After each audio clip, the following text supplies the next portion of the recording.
Get settled. Catch your breath. Get your. It's recording. Okay. Okay, thank you, everybody, for your patience. Welcome. This is the Manhattan Community Board 1 Executive Committee. It's 6:02, calling the meeting to order. I'm Tammy Meltzer, Chair of Community Board 1. We've got a packed agenda, so we're going to rock and roll as quick as we can over some of the first things. We'll take, we learned last time, let's do the outdoor dining applications first, because the poor person had to wait 4 hours to be called when we did topics. So let's start with 255 VC, which is DBA Pura Vida Miami. Are you here? Yeah, he's Welcome. And you have a picture, you want to see, he has a picture to show us the rendering, I think he should in his speak. This is me, isn't Tammy. I'd love to see. No, Was he here last time? no. Was he here last No, time? I don't think you're right. It's wine and beer only. No, there isn't, no. Oh, no alcohol. He's, No it's actually, alcohol. no, Good for you. fantastic. Eventually, coming on the sidewalk. Okay, I know the pictures are aren't they in the deck for outdoor dining that we received? Yes. So Zach can share that and pull that up. While It's we're in- waiting, That's all. VC between what and what? It's It's flavor. It's next to the Conrad where Elvez is. it's right below the Conrad It's Hotel, replacing the Blue Smoke or whatever. Oh. Yeah. where the Blue Smoke used to be, Wow. past West Street. Oh, over in Derry Park Center. Yes, there it is. Yeah. Hmm. So I'm gonna speak for Dr. K because this is her zone, where she transits incredibly often, and I wanna be very straight. It's always about having enough sidewalk versus cobblestone to get down when you're in a motorized scooter.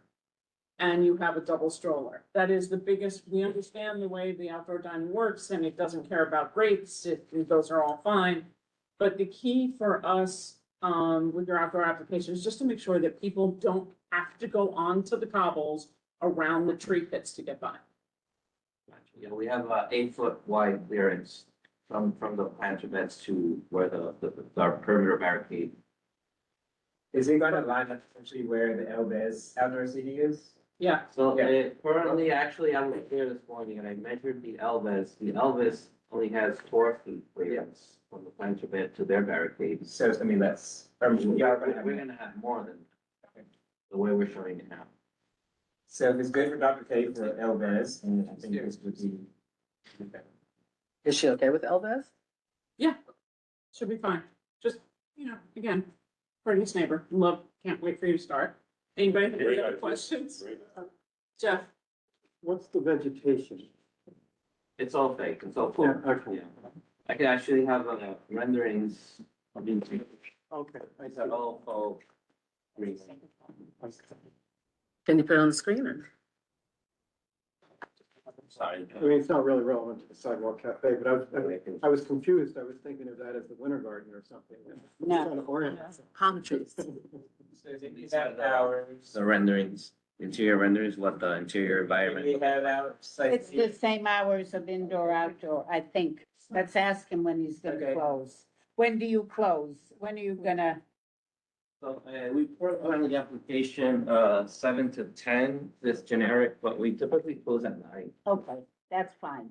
I mean, this is a completely commercial area. Yeah, I know, Yeah. The but only still. people it ever worries is the hotel guests, and that's not. And they probably like it. And they All right, so do we want to call the question? Second, Fantastic. We'll do a vote by affirmation. Are there any in opposition?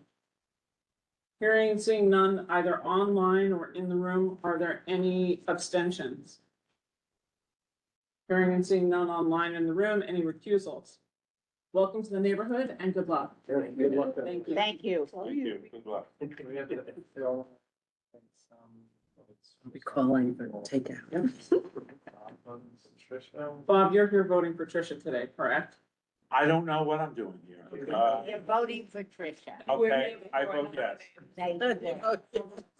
Dr. K will not be with us this. I can't sit here. And Andrew is I on. don't do it. I give his pink. The transportation. Yeah. Okay. Do you need to be transportation? Two votes.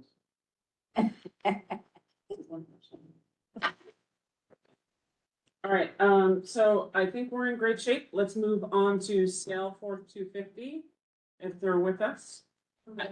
Come Hi. join us at the table. We're super stoked that you're here. Oh, nice. I'm not sure if you're gonna. Yeah, we just got it, so let me but go ahead and introduce yourself while I pull that. Brendan. Was it here? Good evening. I'm probably gonna be intimate with that, but Who said- We are intimate.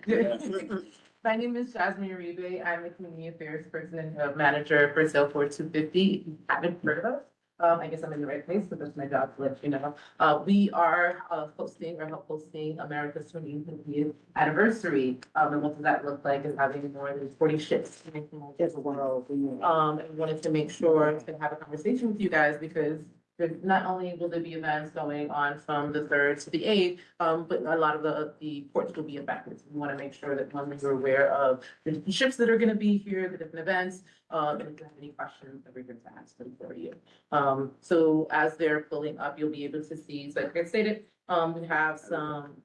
This is gonna be the largest naval vessel parade that's happened ever. So it's a once in a lifetime experience and yeah, you can those little pictures. So yeah, we'll have the ships, we'll have the naval review. There'll also be the Blue Angels that will be flying, we will be able to see on the board. So oh, thank you. I appreciate you. Yeah, so, like I said, a once in a lifetime kind of experience and we're collaborating, all across the city. One, to make sure that people know that this is happening, because I would hate for people to be watching us and be like, what? I wish I would have been there. And then two, understanding how to get on the tours, because there will be, public tours, to the community throughout the time that we'll have the ships here. I'm sorry, I speak for, I'm Dominican, so I speak really fast. If you have any questions or concerns, please feel free to stop. Not as fast as Puerto Ricans. Where you going with that? We'll take on Brit. So again, it is just more about visuals. It's gonna be a beautiful day. Of course, we have the fireworks that will be happening on the 4th. Like I said, on that same day, we'll also have the neighbor review and the parade that will be going across. It's about 15 miles from, and let me make sure that I'm saying correctly, from the George Washington all the way to the Verrazano Bridge. They have, and we'll have tons of points where you'll be able to see not only the parade, the fireworks, but many other activations throughout those spaces.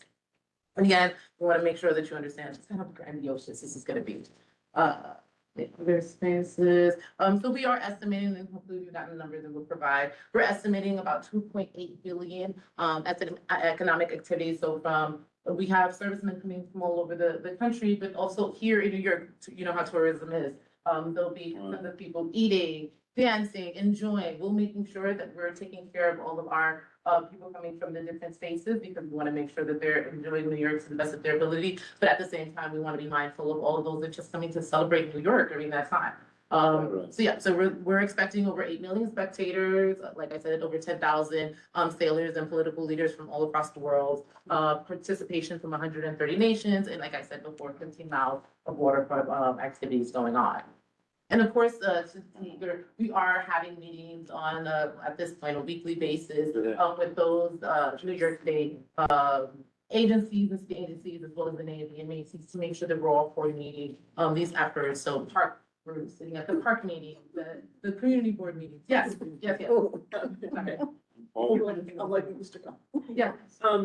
One of the most important things to us, and things we've heard. Yes. Both from the Hudson River Park Trust and from conversations we have had at this board with EDC. Our goal as a community is to have a lot of these fantastic things birthed at 15, 16, 17. The peers, yes, She So has one. specifically 15. yes. So we So do we'd have. love to have detail with that. So I do have to, that like I said, we have changed some of the ports, so I will email you exactly, but yes, we do have, we will be having ships at 15, 16, 16 and 17. So you will be getting. And my neighbor's up in 35, 36, I'm sure. I'm just saying, no, you said, I'm sorry, 30 minutes, no, I'll write down and make sure, because we want to make sure, and of course, because we have to get permits for everything. So once we finalize our permit and are allowed to say which ships will be at which, port, we'll make sure to get you that information. But yes, ideally, and that's why we wanted to make sure to let you guys have that information. Like, yes, the information. You can go to our website as well to kind of see where the idea of it is. So we don't put exactly the addresses just yet, because again, that's not information we're allowed to say. But as we get closer to the dates, you guys will have that information, email, but then we'll provide. Can you state the address for your website? Oh, yes, SAIL, so SAIL, fourth, number 4, TH, .org, so sailport.org. I love it when maybe Yeah, around. give email us a copy of this. I love that. Yes, Of your so mailbox. that That should be has- a poster. Okay. I'm sorry? That should be a poster. So we actually have, I think Richard said, so we do have someone who's designed a poster for us. Of course, they're gonna have it at the ports and at Intrepid, there's gonna be, kind of like a full store that We we'll buy have, that. as well as online. Not the ocean. So I'll just give a shout out to Tara Das. Hi, Tara. Oh, yeah, thank you, yeah, thank you, yeah, yeah. Because Tara's been at a lot of our meetings through EDC, as a representative, and she is the person who handles the peers. She may be here with the Chinatown Connections, but she's heard us loud and clear numerous times on this. Oh, yeah. So Well, thanks, and I'm here because of Tara, so like I said, my team made sure to get me in contact, like, I mean, we can be wherever you need us to be to make sure that we're having this great. 15, 16, 17. And so definitely make sure to provide you with names, because what we also wanna do is be very intentional about the communities, of the ships that are gonna be placed at the different docks. So even, we have, you can see from Argentina, from Colombia, from Colombia, from Dominican Republic. So we're also reaching, my daughter is reaching out to different communities, letting them know, hey, these ships are gonna be here, different activations that we're gonna have, making sure that they have access to the tours. Because we know with everything New York, once we put those tickets up, we're gonna just grab them and go. So we also wanna be very intentional. So even at this meeting, if there's some groups, if you see some ships or any information in the activations and you're like, hey, Tasman, there's a group that we really wanna make sure that has access, let us know, because we wanna make sure that we are. What about our kids over at the harbor school? We can connect you to the Harbor School if you need to. Governor's Island, we want to make sure our kids get to have. Absolutely. Be involved in any of this stuff. So we have preliminary conversations with groups, but if you want to connect me with anyone, you have my info, you can just say, hey, so-and-so, this is Jasmine, this is the person who comes to They're studying maritime. No, ideally, again, I'm, young lady from the Bronx who's gotten this opportunity to make sure that our community is connected. If there are any schools, especially any yacht clubs, any maritime groups that you guys know about, that's doing this kind of work, please, this is the reason why we want to make sure that the information is getting out. So Okay, I'm trying to visualize this. Mhm. Where, What you trying to visualize? 'Cause I got some pictures. where all the ships are gonna be, and they're not going on there the you east go. side. Here we go. Okay. Okay, so it's, we'll have better maps, but yes, as of right now, you'll be able to see kind of where these guys, which, were on the Jersey side as well as the harbor side, so the different piers. Up the top, you see from 86 to 92, and then down below, we haven't specifically put where we have them. But you guys, of course, are here down by Brooklyn Bridge, across from here. Cool, so we've got our neighbors to the north. That's really Yeah. awesome. Yeah, so we want to make sure, like I said, we will have activations or at the different ports. And most of the activation or, the tours will happen after the fourth, so from the 5th on to the 9th. Yeah. My other concern, and I don't know if it has anything to do with this organization or not, is sip and stroll. I'm sorry? No, it doesn't. That's FIFA, but that's another conversation. But Well, what, but no, but if, You that people are gonna ask, if FIFA got it, people are probably gonna ask for sip and stroll. it's over the same time period. It doesn't have to do with Sailport, but what does have to do with Sailport, we did send public comment and do a resolution and a letter to the Coast Guard Okay. that Tara should be aware of, and you, because we have a kayak, we have public boathouses in Lower Manhattan on the west side. Okay. There are two of them, one in Community Board One a little bit further up.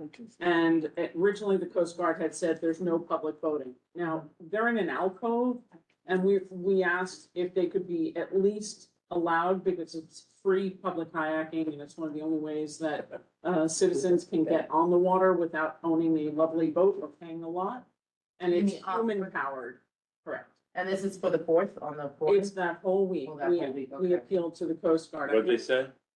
I haven't heard any updates yet. I think so- our, What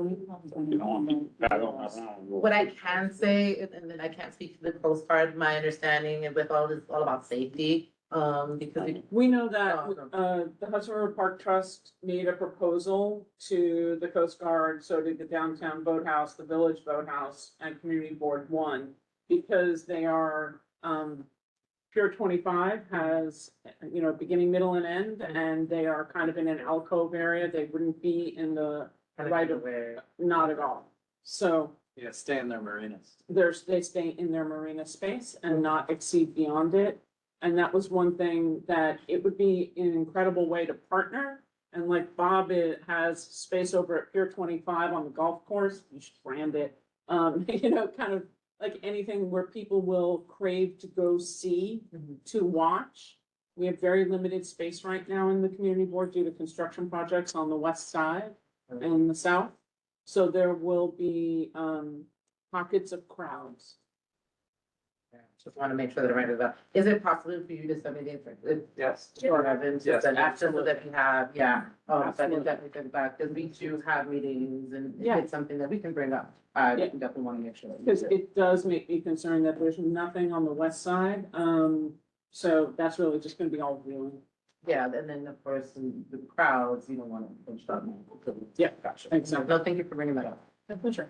Any other? Will the New York State Police supplement security with NYPD? Oh, there's, And there you're- will be all types of agencies. Because this is kind of, we're partnering with something, Fleet Week has also been moved to this week, we're in partnership, so this is like Fleet Week. Several heads of states will be in New York. It will be like a UNGA, except it's only on the land, it'll be on the land and the sea. How many sailors do we typically get? Because here it said 15,000 sailors from around the world. Oh, I wouldn't know normally, We don't I get know at this, but yeah, I don't know in terms, but yeah, we're expecting close to like 20,000. Yeah. All those sailors they'll have a lot of energy. Oh, That's my point. and we have, and that's the thing, in terms of their whole hospitality teams to take care to make sure that they're Not going. one being You welcome. have no. Tools of events for them to go to, making sure they get to know New York, so even we've been working with small businesses, to even provide. Dating discounts, websites. eating, like, yeah, we're making sure to think of all the things, right, thank you. Speed dating. All right, Brendan, What's the timing of like when they're coming through and then? Thank you. Yeah. Schedule. Is July 4th, fireworks, where are those? to? East side. East side. All over, they said in the Times. Well, From the third it depends on where you're looking. They'll be coming off of the Brooklyn Bridge like they were last year, Mhm. very, very Same thing, similar. yes. New Jersey will be doing fireworks on the west side. Yes. I don't remember unless you guys know if there's more fireworks further north on the west side as well. Where's Macy's? Over the east? It's No, it's same as both. last I year. heard there was both. And I heard it's gonna be on both. Yep. There's I gonna went be to west practice- side, east they side. Just practiced Macy's and I remember hearing fireworks, so. They practiced it on the east side. Yep. So in terms of the dates you were asking for, so we're We looking had a from the preview third. meeting and it was. Within. And just, sorry, I'm sure if I'm spot on, but it's fine. Hopefully. We encourage. Okay, great. Thank you. Okay, and And so the from fire the third to department, the eighth. isn't the fire So department on the involved? third is when the. Because it used to have to get a coming in, license coming from- be docking in their respective spaces. At that point, we won't be having any activities. Do you know what time? When they be docking, no, it depends on where they're coming in, and at that point, there won't be any activities. Going on, they're just going to their respective spaces, kind of waiting for the next day. On the fourth is when, in the morning, they'll be doing their parade of sale, the parade of sale, and the International Naval Review, and that's gonna be starting about 10 o'clock. All of this will be televised on NBC, of course, along with, but from the beginning of it to the end. We'll also have, now, the majority of the activity sales will be on Governor's Island. We, invited some folks there, but of course, as you can see from the previous map, you have kind of 50 miles of space to be able to participate in. Again, we'll have a special that evening. On the fifth is when the tours begin. So as I said, we have a number of ships that will be ported or will be in different spaces. And you guys, anyone in the community will be able to get on the tours. And the tours will be right now, we're set up from about 9 to 5. And of course, you'll get all this information Zach already has, but forward to you guys to have it as it gets updated as well. Let me help you. Yeah. Macy's fireworks Yeah. will be. On the phone. Oh, yeah, it's Will on- expand to both the Lower East River and the Seaport District, the Lower Hudson River in collaboration with Jersey City, and the iconic Brooklyn Bridge, creating the experience that shares community. So it's Lower Get Manhattan tickets and again. then Jersey. Yeah. So yeah, on the 5th is when the tours begin, and like I said before, we'll have kind of for the general public, there will be on our website ways for them to sign up. But we're asking you guys if there are any groups, that you think should be having this experience, we want to make sure that we're, schools, organizations, please do let us know if you want to. And of course, up until the 8th is when, the ships will be docked until for viewing. There will be different activities and we of course will provide you with that information because we are doing activations where we just want to make sure that the community knows that this is happening. So we'll have days where they'll be able to sign up and kind of pop up activities, like impact days, things of that nature.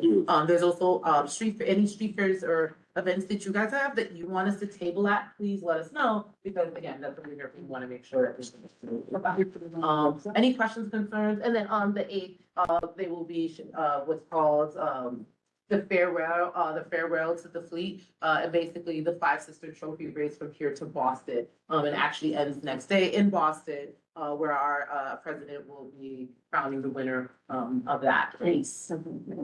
Any questions? Yeah. Which president? Which president? Oh, I'm sorry. Salesforce president. Oh, Thank you. okay. Thank you. Yeah. Clear on that. My bad. Okay. Don't get me caught up. Any other questions around the table? The parade Yes, is. the 4th in the morning. But where? It's around the Hudson or it's in the East River? It'll be on both ends.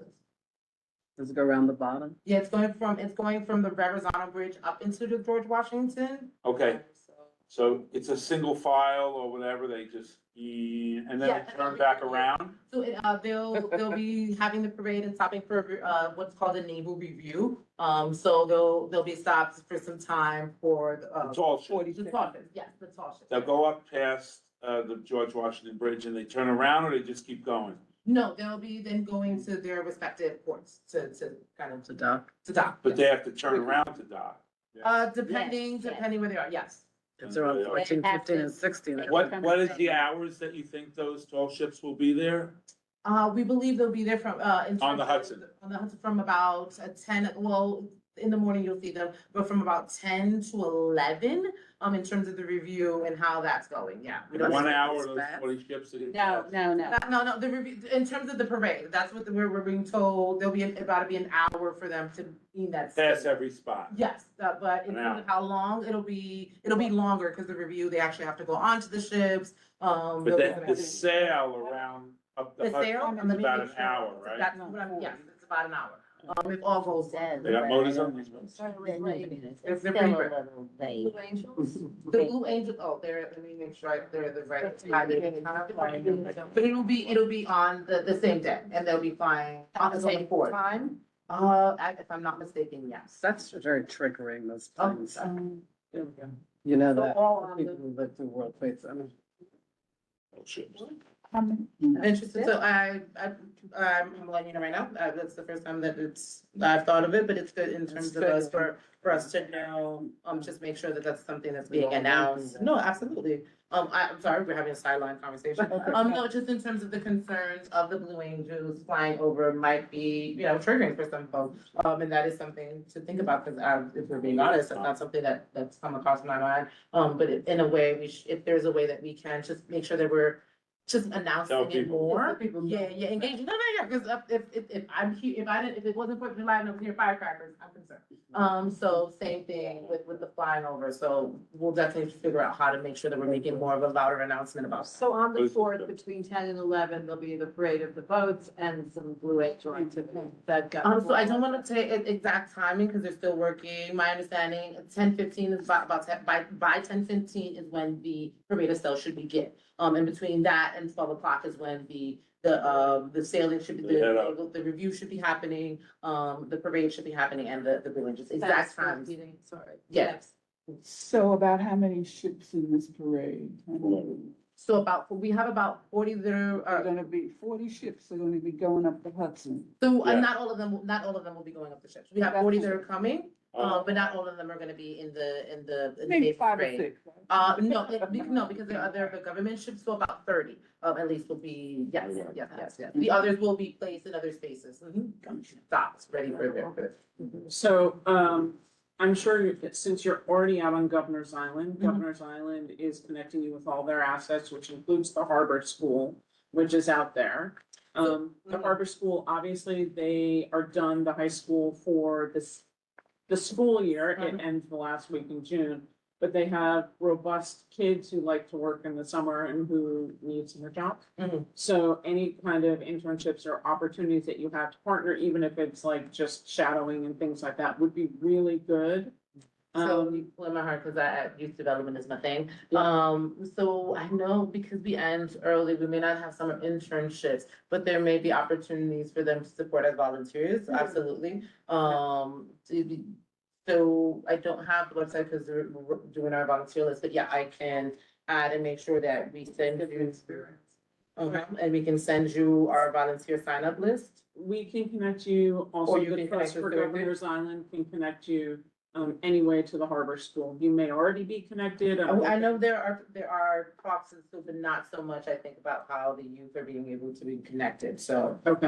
Yeah, whoever you can connect me with, I would love that, and then I can make sure that we connect them with that. I mean, for us, we think it's a really exciting thing for Sail 250. It's, we like the international of it. We love having the tall ships in port at Pier 15. Yeah. Just in case you hadn't heard. Got it.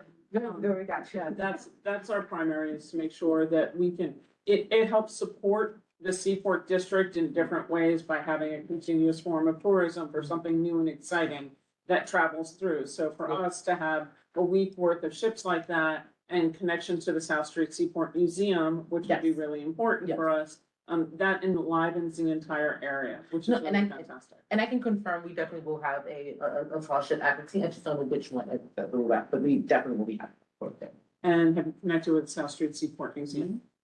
Yes, because we are, my understanding, that's not my department, but yes, because we're working together, we're looking for their services. Yeah. Within the museum, so Okay, yeah. great. Anybody else? I see no questions online. Anybody else have any other questions? Go ahead, sir. I remember a while back, there was a situation with one of the tall ships from Mexico. Yes. Oh, we are prepared, that wasn't us. Crashed into the. Regulations that are gonna be permissible. in the Yes, because, absolutely, because this is something that the Navy is taking care of, so anyone who, that's why there aren't so many or no private ships that are being allowed in the spaces throughout that time, because they have to go through protocol to be able to be in the sea during that time. Okay. Thank you. Anybody else have any other questions? Nobody online? Thank you. Thank you for the questions and the time, and let me know whatever. Yeah, I mean, just touch base with us and whenever we can help for resources to help you get set. Perfect. I'm sure that you've got really good contacts, but we're also happy to, these are fun slides. Oh, yeah, All this right. is kind of views, yeah, we just want to see our partners, kind of what the different spaces will look like. Follow us, of course, on Instagram, on Facebook, on the websites, and you guys use. And of course, that's also the best place to kind of get in contact with us. Yep, you can scan, and go to our website as well. How about those t-shirts? So if you have any, no, I love that. We are giving out away swag. I apologize that I bring. But if you have any upcoming events that we can table at, we have some really good swag that we would love to give out. It's board meetings TV too. So when One you rather on this one. I'm like, what are you? general board meeting? We have a Yes. general board meeting next Tuesday. Next Tuesday. We'll see. If I can stop up. Somebody score me some. Downstairs swag. on 19th. I Yeah, have a question. in the borough president's. Why do you table? Why do you want to table? Why do I want to table? Yeah, what's the purpose of it? And getting folks to know about what's going on, and also what we want to make sure that they sign up for the tours. Okay.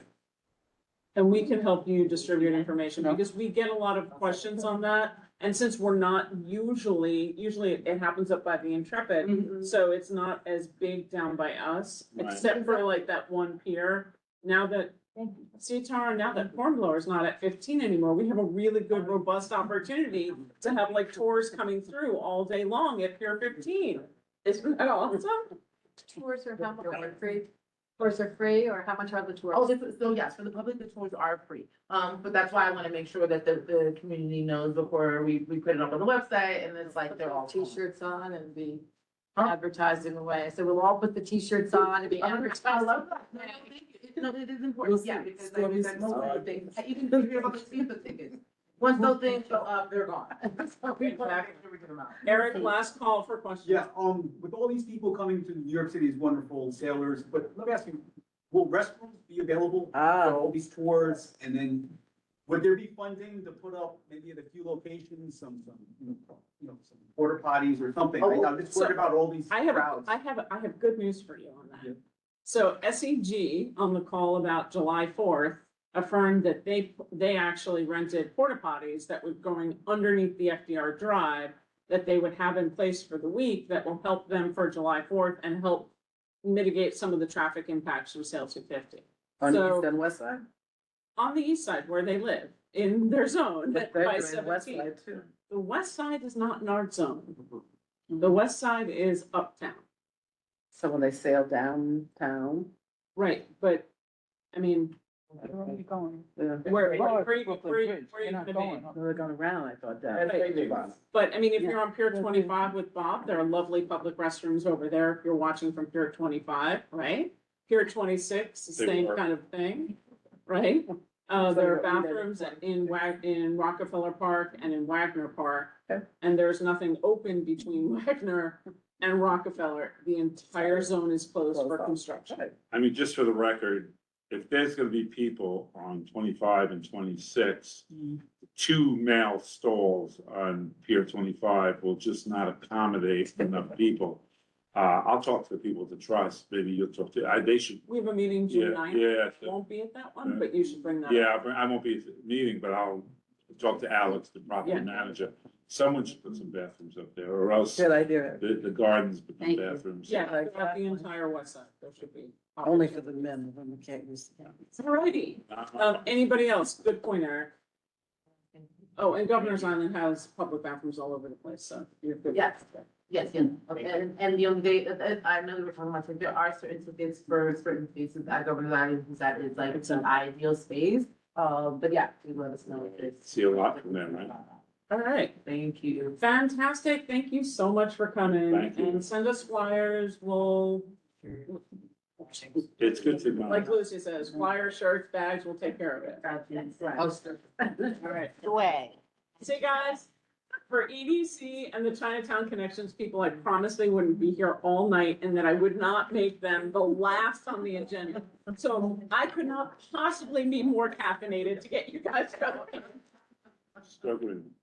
All right, so next, I appreciate, you're welcome to stay. If you don't need to, you've been voted on, you've been approved. We will vote at our full board, which is on Tuesday night. Okay? Would you like me to share those renderings via email? Email them to Zach and Onesh. Yep, that would be great. Thank you very much. Thank you. And Okay. so, I got it, I think you're ready. Come join us. I think Zach has the remote for you. Fantastic. Wherever you want to stand is up to you. Just make sure. the As camera's- the owl can Yeah. pick you up. Hey, good to see everyone again. Please Wait, reintroduce. Yeah, we'll wait for Zach and Alice to come back. I'll make the introductions for everyone. Yeah, and I'm just kind of laughing because some of the folks know me from a lot of the meetings and I'm not known for speed, let's just say. You might need to move over and or speak up. All right, welcome closer. Maybe, this is probably a good spot. Okay. Right. Right here, there's an owl here too. Yep, That's a it's speaker. coming up on camera. Yeah. They're both owls. That's you because, want me to move? No, you should stay here. Go ahead and get started. All right, okay, let's go. Hi, good to see everyone again. Hi, Zach, and Tammy and Alice. We are here tonight to talk about the Chinatown Connections, just briefly again, where this project came from. It was part of the Chinatown Revitalization Initiative, the DRI, where the state gave us 11.5 million to really enhance the public realm, support the needs of the community, improve the neighborhood identity, improve quality of life, and support the connections with all the neighborhoods in that area. So what came out of this was the Chinatown Connections Project, 3 main components. One is redesign of Kim Lau Square to really improve pedestrian safety as you cross through those complex streets, expand the public space with really reworking the complex intersections, creation of a Chinatown Welcome Gateway, which we have an artist on board for that, and then just beautification of the Park Row. So I'm going to turn it over to Ishita. Oh, we have to make introductions. Let's introduce, yeah. Casey Gorel from DOT is here. Tara Das, as Tammy kept referring to, is from EDC, Government Relations. There's David Bren from DOT and Cape Share. And then we have 2 Marvel team members, and that's Ishita, and this is Chidi. So. Welcome, everybody. Yeah, thank you for having us again. As Kathleen said, my name is Ishita Gore. I'm a director with Marvel. We're an interdisciplinary design team, and we're the prime designers for this intersection. And today we're gonna give, as Kathleen mentioned, a brief update on the project, a recap of the community and stakeholder engagement that we had done and shared at the last meeting in September, and everything that we've done since. A little bit more update on concept design, and then where we are moving towards with the project timeline. So Chinatown Connections, the goals is we've all agreed through the DRI, as well as like leading up to this project, is really to support the needs of this existing community and the local economy. We all, agree that this community needs a stronger identity, and that and celebrate the culture, and that could happen through not only the redesign of the plaza and the intersection, but through the Gateway project, which we have selected the artist Jennifer Wen Ma, who will be here presenting her concept hopefully in the next over the summer or early fall. Pedestrian space is a key goal for this project because, as we know, a lot of pedestrians walk through this neighborhood. And then the connections through the surrounding communities is also important to ensure that we're creating more safety for the bicyclists as well as the pedestrians around here. The site is that complex intersection where Worth, Mott, East Broadway, Bowery, St. James, and Oliver Street and Park Row all come together. It is very, very complicated and often results in very long walking distances for pedestrians. As Kathleen mentioned, there are 3 distinct components of this project: the redesign of the intersection. The second is the Gateway, which is the art piece that Jennifer Wen Ma is working on developing, currently doing engagement. And then a third portion is the Park Row, which we are very, very early on doing investigative and initial analysis for that. I think everybody knows here that Kim Lau Square is incredibly chaotic. It's very unwelcoming. There are a lot of pedestrians that walk through the spaces, and they have to cross exceedingly long traffic lights. There are often traffic enforcement agents over here, which they have to direct people because there's conflicting flows between the bicyclists and the pedestrians. And then it's also important for me to point out that, the public space itself is highly constrained. It's also kind of is in between and leads to indirect bike routes that then bicyclists often coming from East Broadway and going on to Worth Street or St. James have to cut across. It also has complicated vehicular movements, which often require multiple turns for all of the drivers. And so these are things that have been key in understanding how this works today, or rather not work well today. I also want to highlight that there are two existing monuments in the existing study, in the existing Plaza Square. The Kim Lau War Memorial, which is a landmark, and we're really here to discuss about and inform, that we went to CB3 last week to get a resolution to move to study recentering potentially the War Memorial. And then the second part is Lindsay Shu statue, which is a Parks Department. They own the statue, but the Fujianese Association are a key stakeholder, and we've been working both with the American Legion as well as the Fujianese Association to ensure that whatever happens here is, making the public space better for their monuments, but also any events or programming that they would like to do around those. We're also working with them to ensure that a future gateway piece, the art piece, is working well with these existing monuments as well. So the reason that it's important to look at these pedestrian crossings in this intersection is that the pedestrians are actually by far the most number of users here. Pedestrians actually account for almost 80% of the users in this during the PM peak hour, seconded very, very far down by cars and buses, and then bicyclists as well. What's shocking is that while they constitute for 80% of the users, the space that's allocated for them is only a third of that space. So often a lot of the traffic, challenges that we have where someone isn't feeling safe, are stuck at the middle of an island, or are, need the help of a traffic enforcement agent, or, bicyclists hitting people, things like that, often come from that imbalance of that space in here.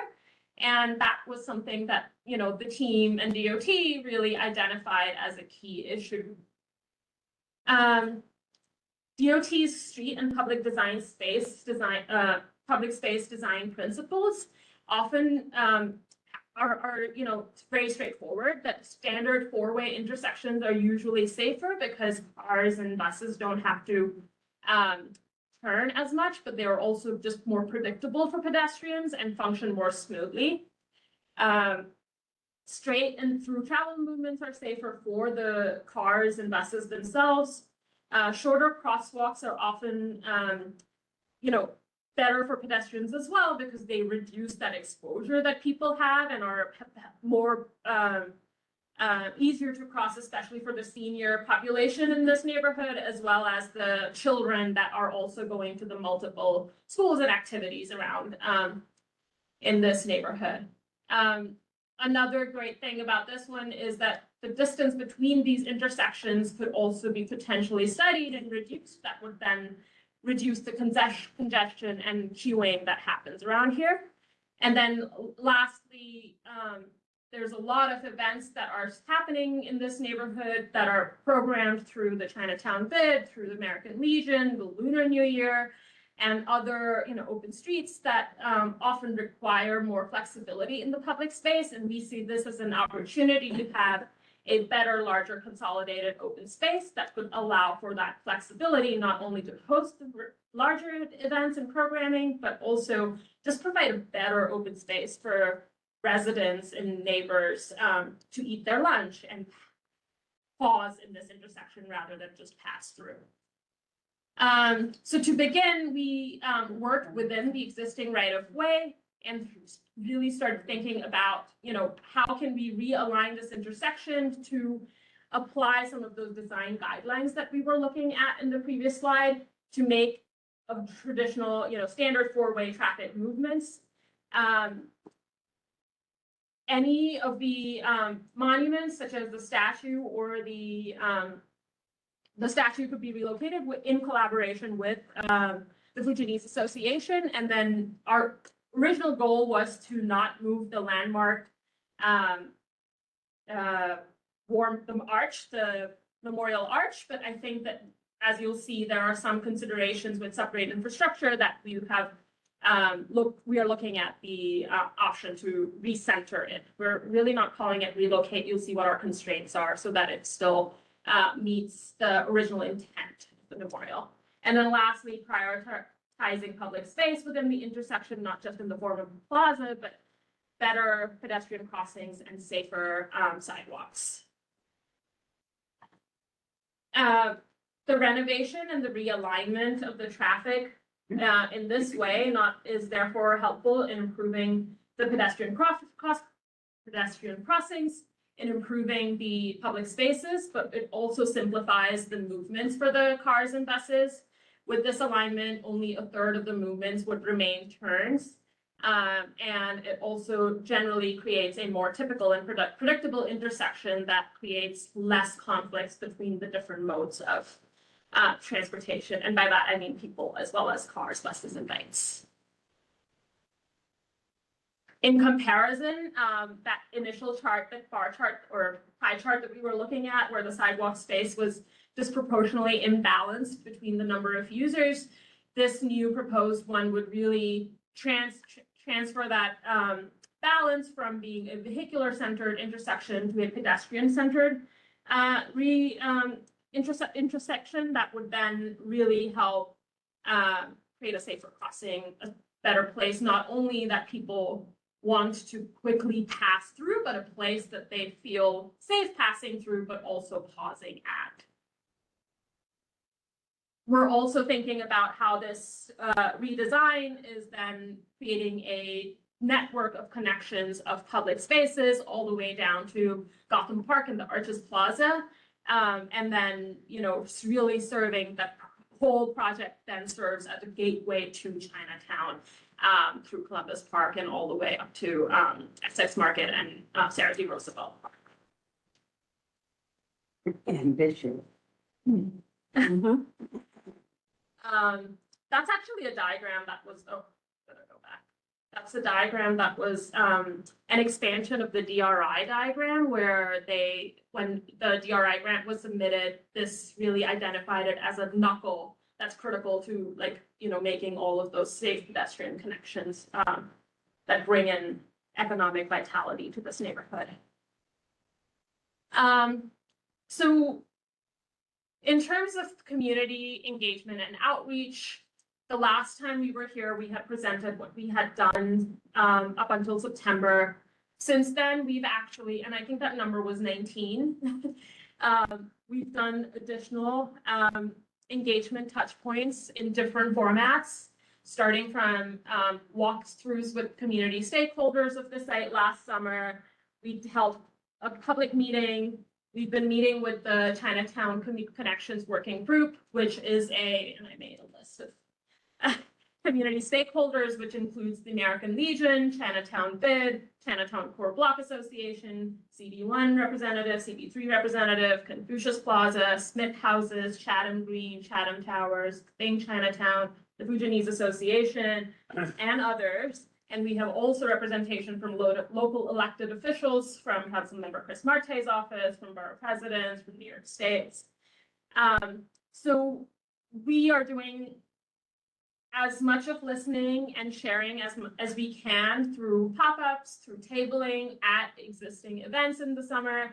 We've been to senior centers, to schools, and at the moment we are continuing engagement for the gateway through Jennifer Wenma.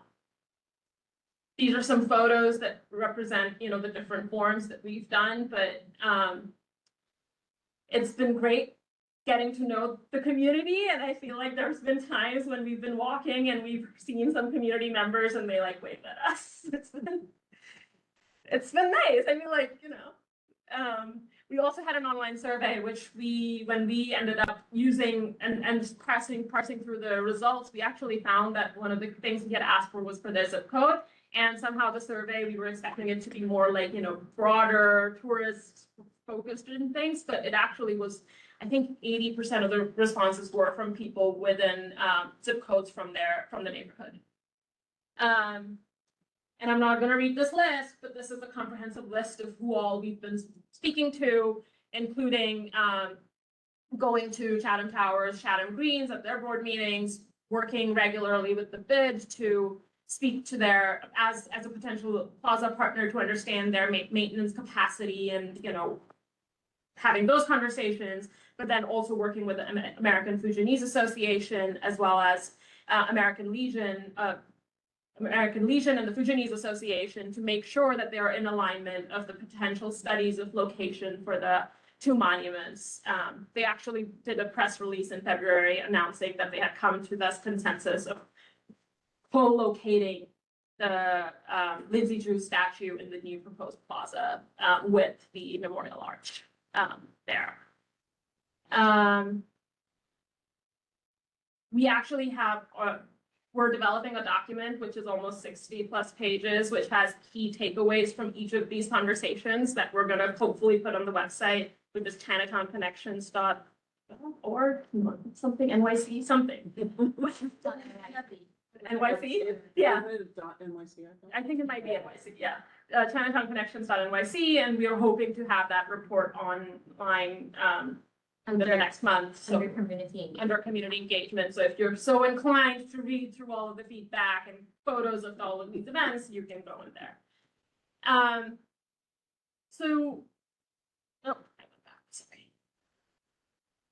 So all of these, inputs and conversations led us to come up with this design goals for the overall project that lead to a safe and connected project that celebrate and share culture and create a place for the community to gather in different forms and different scales and different times of the year. And then the design intent really for the plaza, zooming in to the plaza itself, is that this plaza then serves as a gateway to Chinatown, is able to expand the public space that serves the community as well as the varied events and programming that it could do to activate those spaces, and then minimizes the conflicts between the different modes of movement. And with that, I'm going to hand it over to Chit.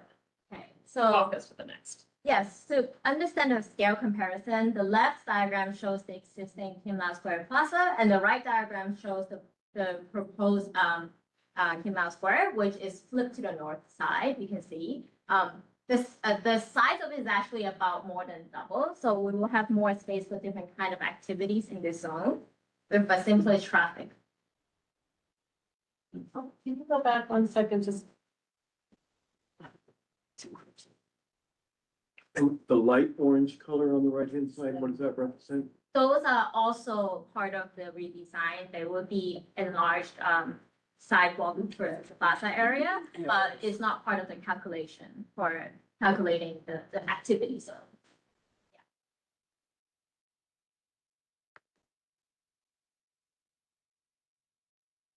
Alex, did you have a question? No, I'm just taking it in. It's really quite extraordinary to see the extent of the space. It's great. Thanks. Good stuff. Yeah, no, I'm Good stuff. we've heard a lot of different things from all the engagement that we have done. And this is our way of formalizing those into these different buckets of framework to help us design. So spatially, we know that circulation is key in this neighborhood. We want to make sure that it will have a clear and direct pedestrian circulation to and within the plaza.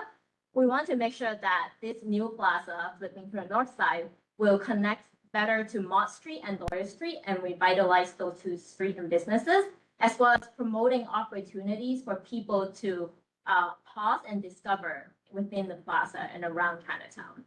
We know that learning from speaking with the Bid Wellington, he told us that there is actually more than 20 events that happen in this neighborhood, and he uses that space for those 20+ events. And a lot of those large events actually already has an existing perception flow that, like marches that happens for 22 years, they come down from Mott Street, past the existing plaza, and then go down to East Broadway. So we want to respect the existing circulation flow for events and celebrations. We know that there will be 3 key cultural markers on this proposed plaza: the existing memorial arch, the relocated Lindsay Drew statue, as well as the gateway that is yet to be defined for its location. More to come. And we know that for those 3 new pieces or cultural markers, we need different scale gathering space to accommodate different uses throughout the day, the different time of the day, different time of the year. Revitalizing small businesses, especially along Mott Street and Lloyd Street, is very key in our project. We're creating this new plaza will activate and bring life back to create that connection back to Chinatown and create that loop of people buying snacks, coming to our plaza, stopping, taking a break. And then to protect, since safety is a key concern as well, we want to make sure that there is a buffer zone by planting to protect the plaza from the very busy intersection. I think it's protection. It's also, we've heard from local residents about noise complaints, especially when there's an event and gathering, and we are hoping that some of that buffer zone can help buffer that. It's not, you know, it's not noise science, but it provides at least some visual and noise separation. And it's also a south-facing plaza is going to be, so it will get a lot of sun exposure. So by putting that planting buffer, will create a lot of shading for the plaza itself. And all of those layers that we just talked about combined together is our conceptual framework diagram. We're creating the orangey area is what we call the meandering. It is a path and a pathway and direction that leads people from all different streets and direction into within the plaza. And the meandering allows people to explore and interact with different people and to have different scale of gathering spaces and activities within the new plaza. The blue zone is the areas where we think it could be potentially spill out from the businesses along the facade. So maybe if in the future, the banks are not there and it will be activated with more like restaurants with seatings and chairs that can spill back out into the plaza. And of course, the green zone, the buffer zone is what will be vegetated to create some sort of separation from the traffic. Is there seating? Yes, that would be tables and chairs. Currently, we're thinking about DOT standard benches, maybe potential like granite blocks for seating. We know that seniors care a lot about having a back of seating, so DOT benches have backs. We're also creating flexible tables and chairs, so to make sure that the plaza can accommodate different scale events. If there's a large event, then you can move the chairs away to, you know, have a bigger gathering space. I think today we're really like presenting the framework. All of those components are things that we're working and refining because we're still learning a lot about fire access, right? Like the buildings have to have fire truck access. That's clear, and we want to make sure that, you know, there's flexibility in the spaces and in the way people want to sit and how and they want to use the space. So all of those things are still that are very much on our drawing boards. So this is one version of how that framework diagram translates into a rendered plan, but please do not marry to this plan because it is changing. You will see that green buffer that is hugging the south side, along the south side of the plaza. You see that two monuments, the existing monuments, are now coexisting in the new plaza. So the memorial arches, if I have one, do I have one? There's the other. Oh, look at that. There you go. Okay, so that's the memorial arch here, which the large gathering space will provide the memorializing activity. What is it? Like events? Commemoration. They have a Yes. lot of like American Legion does an event on Right. Memorial Day And Veterans Day. Veterans Day. Right. and- And so the Fujianese Association can also use the large space for, with along right next to the Institute statue. We don't really know the location of the gateway yet. We're still in early phases of working with Jennifer Wenma on understanding her design and her framework and ideas. She's doing a lot of engagement right now. And then what's next? Before you leave that slide, can you go back? The buildings, that are kind of landlocked now, how do they get deliveries? Like the ones like right in the middle there? So that would be that we're working with DOT to refine the actual curb geometry, but we have heard a lot about that question of access. So it will be along the east side of where you see that overlook. They would have a dedicated for loading, unloading, for their access to their buildings. How? We're still figuring that out. We're creating a curb lane, so we're cut in Right. plaza, we're still figuring out the signage, what the regulations will be, but the idea is to have a drop off. Curb lane though mean vehicle or curb lane meaning walk to parking? So perhaps in that light tan area, is that what you're saying? You know, it's actually in the roadway actually bumps into the plaza. Along. Oh, so where that one dot in that says loading area? Yeah. What, and how does that compare to what they have and utilize today?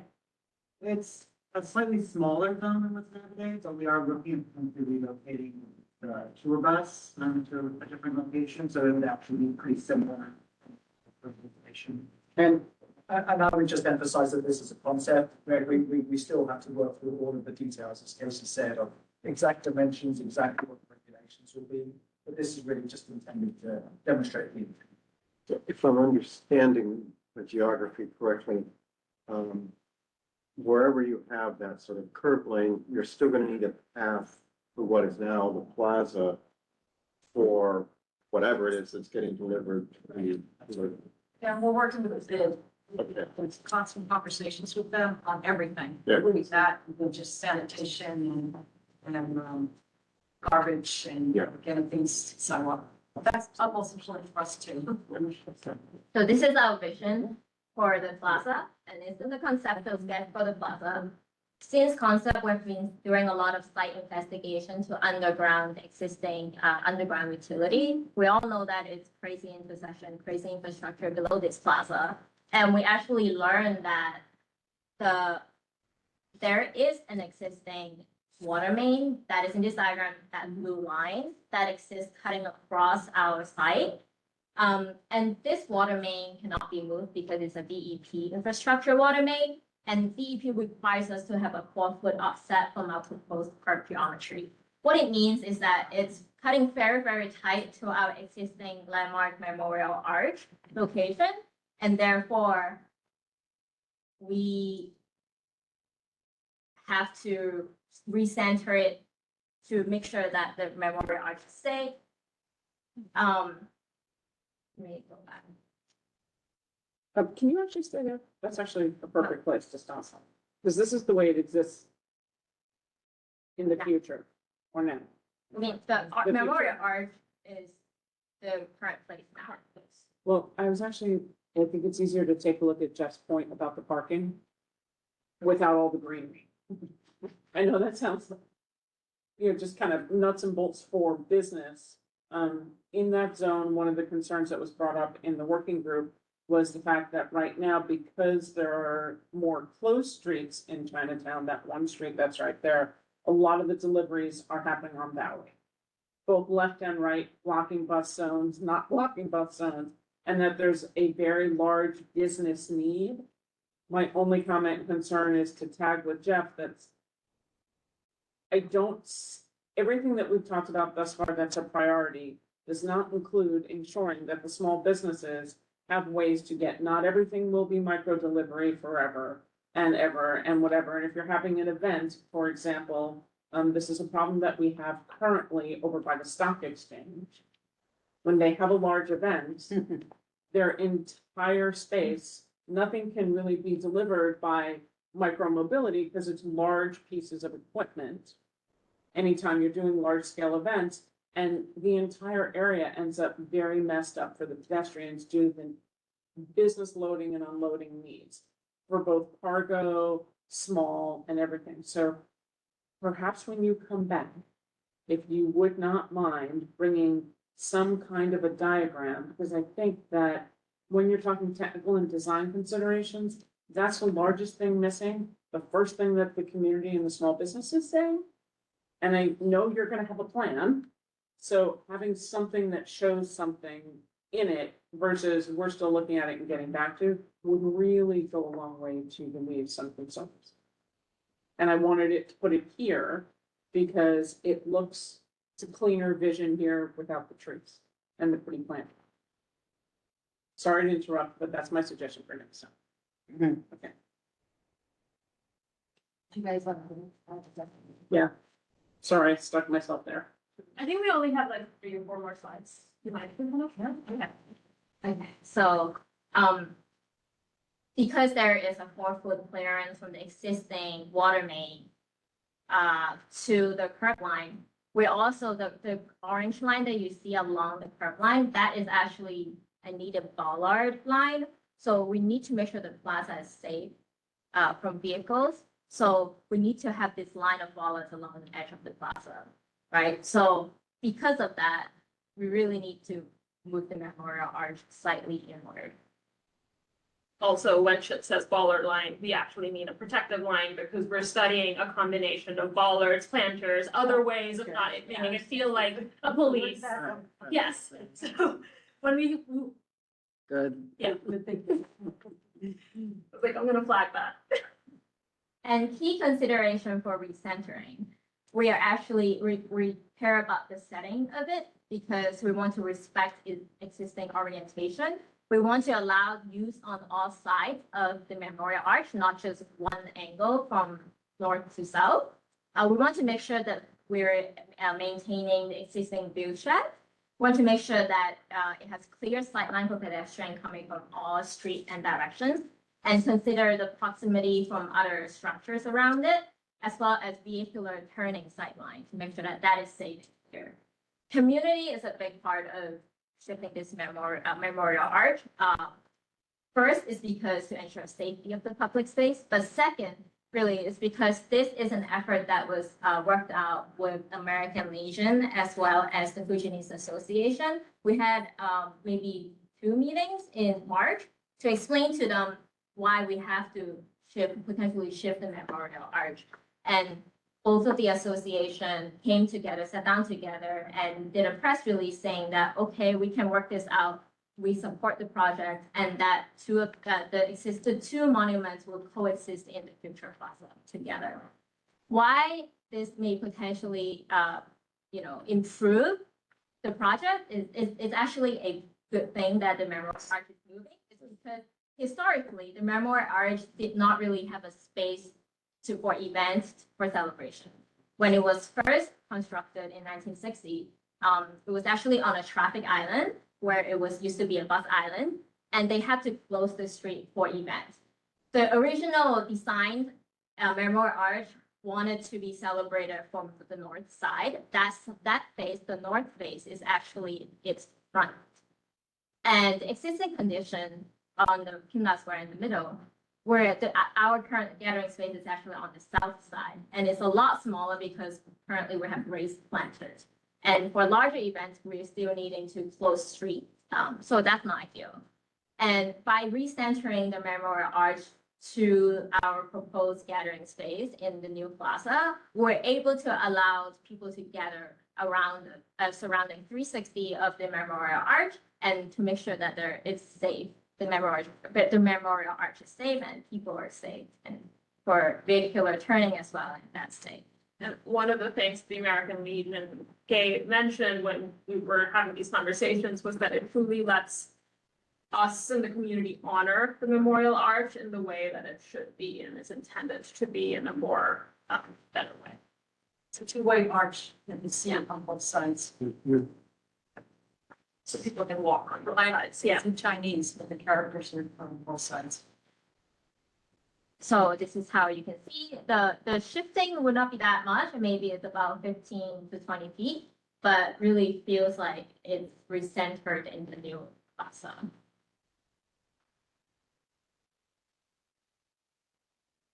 And some views of potential daily use with different scale of activities. This is for if you're walking down Moss Street to East Broadway, this will be your new view for celebration. As Kathleen has mentioned in the beginning, this project has a lot of pieces and moving parts. The Kim-Na Square is the middle column in orange. We're right now in preliminary design, still pretty early in design. The bottom is Park Road. Right now we're in site investigation, understanding what is there and very initial design ideas. So we don't have any share yet. There is the Welcome Gateway component, which the selected artist is Jennifer Wemma. She's currently doing a lot of engagement and having this framework and ideas that she's collecting. And a separate piece of this project is that the NYC Parks is also doing a restoration of the Memorial Arch because the Memorial Arch foundation is currently unstable, so they're stabilizing it. So they're all happening at the same time. And what is to come, next step, is that we're doing test kits to confirm the substrate infrastructure because you cannot trust paper. And we're working with DOT to, refine those type of geometry. All the questions where the drop off is there, but we don't know how long exactly yet.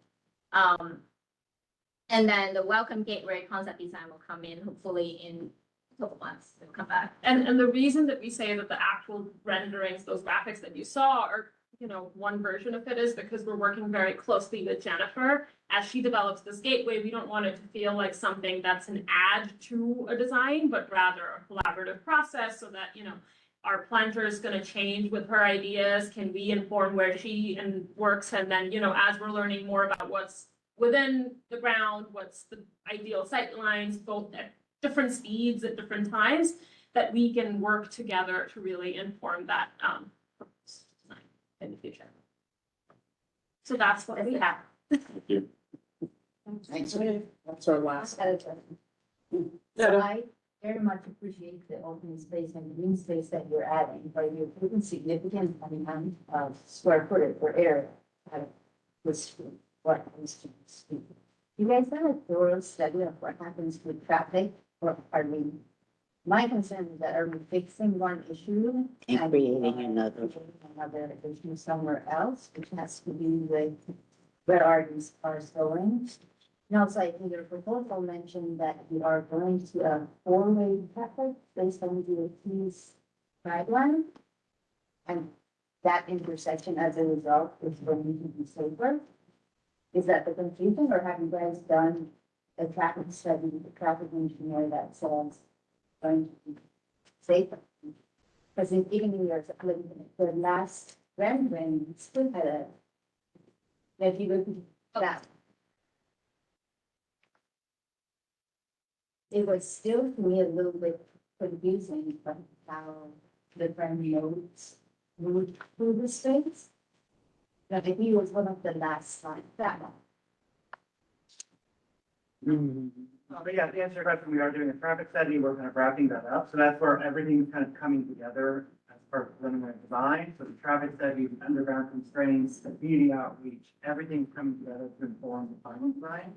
But we are wrapping up the traffic study, figuring out the final lane assignments. The big takeaway so far is though that yes, a four-way stand intersection functions better for traffic, so even if there's less roadway space, you don't. No, I work for DOT, but I'm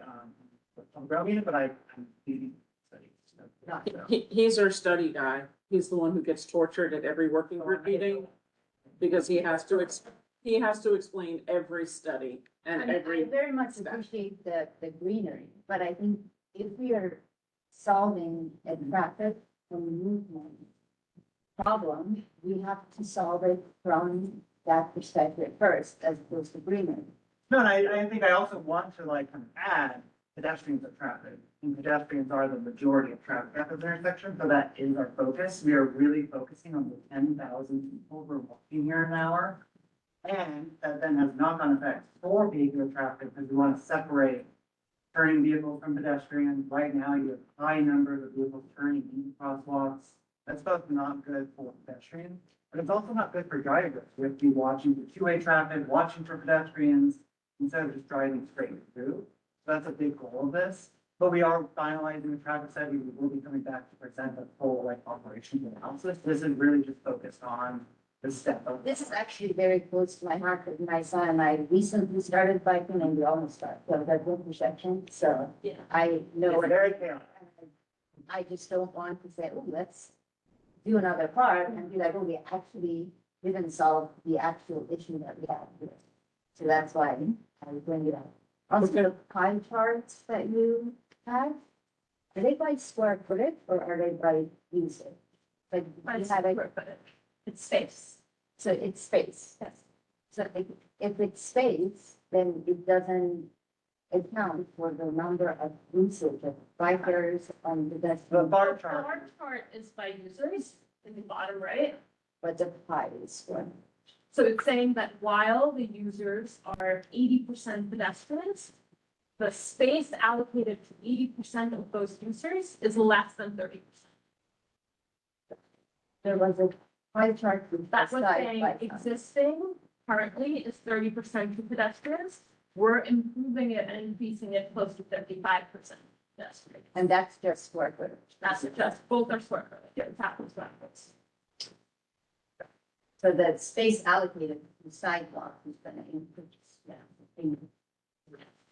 But also I think you're looking at efficiency, you know, just because sometimes there's more space doesn't mean it's efficient, it is chaotic, it's confusing. So I think that's what people do, studying the traffic study, right? If this is more efficiency, the cars can run and circulate smoother and then, now stop. No, three ways, just like the pedestrians. I know I cross it, my mom, she just turned 90. And it's impossible, you stop, mom, let's get through. Right. Big pray. I do. Pray, and little kids, turn about little kids. Pat's next. So with all of the studying that you did and all these people you spoke to, and after 25 years of, since 9/11, are people still asking to be reconnected? Yes. Yes, you still, will be quite honest, there's still people in the community who feel that. We want to be reconnected. So is this going to have anything to do with trying to get our security? Is the government still telling you that it's dangerous and you can't reconnect us? It's not the purview of this group. Right. I think But are you it's- talking to them? Is there We have anything? them. I think they even presented at one of the China community working groups on, and NYPD did come in and talk to the representatives of the community. And are they still saying we can't be connected? They said. That's the direction that we've been Yeah. given by NYPD, counterterrorism. The project itself doesn't preclude or prevent a change of, should that direction change in the future, the plan could still accommodate that. But from a connection perspective, this Park Road is still open for buses and emergency vehicles. Yeah. So It that, needs to be open. but that current existing condition is reflected in the proposals. Thank you. Go ahead, Eric. Yeah, so looking at your proposal, for where Kim Lau Square will be and all that public space, what's this deter people? I don't want it to turn like Canal Street where you have illegal vendors. Yep. People sleeping there at night. What will deter that? Because it looks fairly comfortable, and unlike a park that closes, this will be open all the time.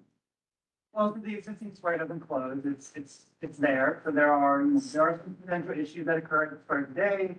There may Yes. be things that occur tomorrow, like there are things that happen in the city that we can't control, we're not able to say properly, but, someone can feed pigeons today, let's go to feed pigeons tomorrow, although I wouldn't. It'll be a DOT managed plaza, we have our plaza rules that operate, manage the space. Currently today it's park space, so it's not actually under any DOT jurisdiction, that will be jurisdiction change. A big part of by keeping some of those perceived negative uses out is by activating the space. Currently, nothing really occurs there too much today with the inclusion of table and chairs, activations, people that kind of pushes some of those negative uses out.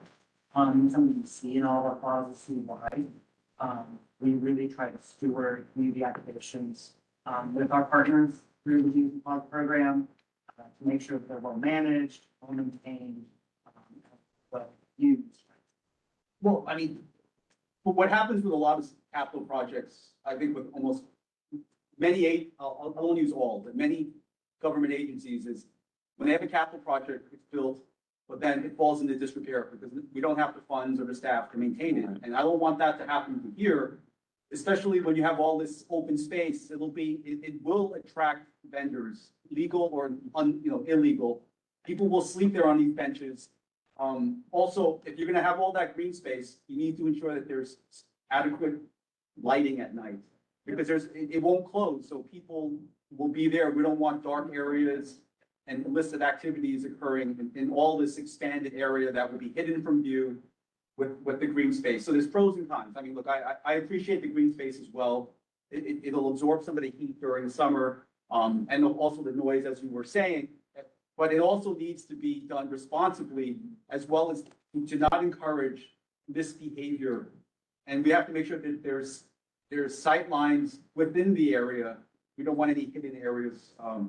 But I am concerned also about Oliver Street. So Oliver Street will just go south or geographic east now, right? Right. So how will traffic, emergency vehicles, buses, how will they move west?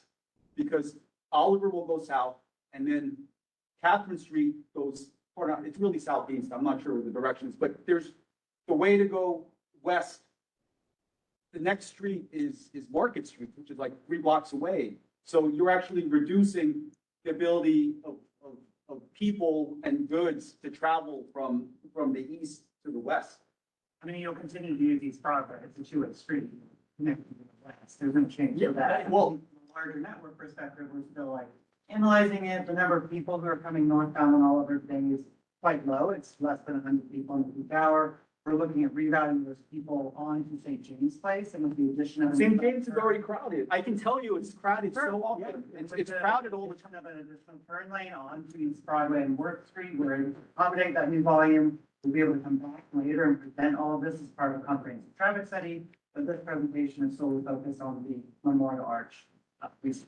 So Oliver, Catherine, they only go south or east. Nothing goes towards, if you want to head to the west side. So now you're prohibiting people. Yes, East Broadway is bi-directional, but in order to get to East Broadway, you have to drive north all the way to Market, which is like 2 blocks north. So you're restricting access to this area as well. Okay, all right. Thank you. Bob, Okay, I have 2 quick and questions. then Alice, sorry. Okay, 2 quick questions. One, Doyer Street now you can go through and on to, Brook Dowry from there. And now it looks like you can't do that, right? Now it's closed. No, it's closed, it's pedestrian only. All the time? Correct. Yeah. Correct. No wonder I see all those vendors there. Okay, that answers my question. And So- that's why they park on Bowery to do deliveries, or they're parking on Mott, because you can't get to Doyle. Thank you.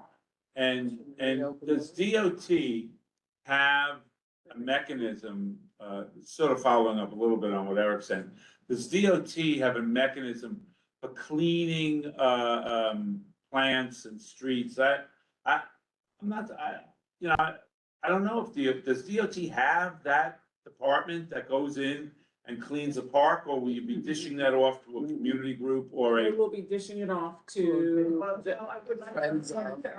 Okay, well, I mean, that's what they said. You were talking about the big I factor. wouldn't characterize it as dishing it off. I think to the Who would be responsible for it? To the gentleman's earlier comment about ongoing maintenance, what a unique characteristic of DOT's Plaza program is Oh, that you have a program. is that they only exist in conjunction with a partner. In most cases, that's a bid, and in this particular case, that's the Chinatown bid. Okay. So these projects so we only develop these projects where we have a partner that can take the lead on. And keep it clean. All Okay. maintenance tasks as well as. Yeah.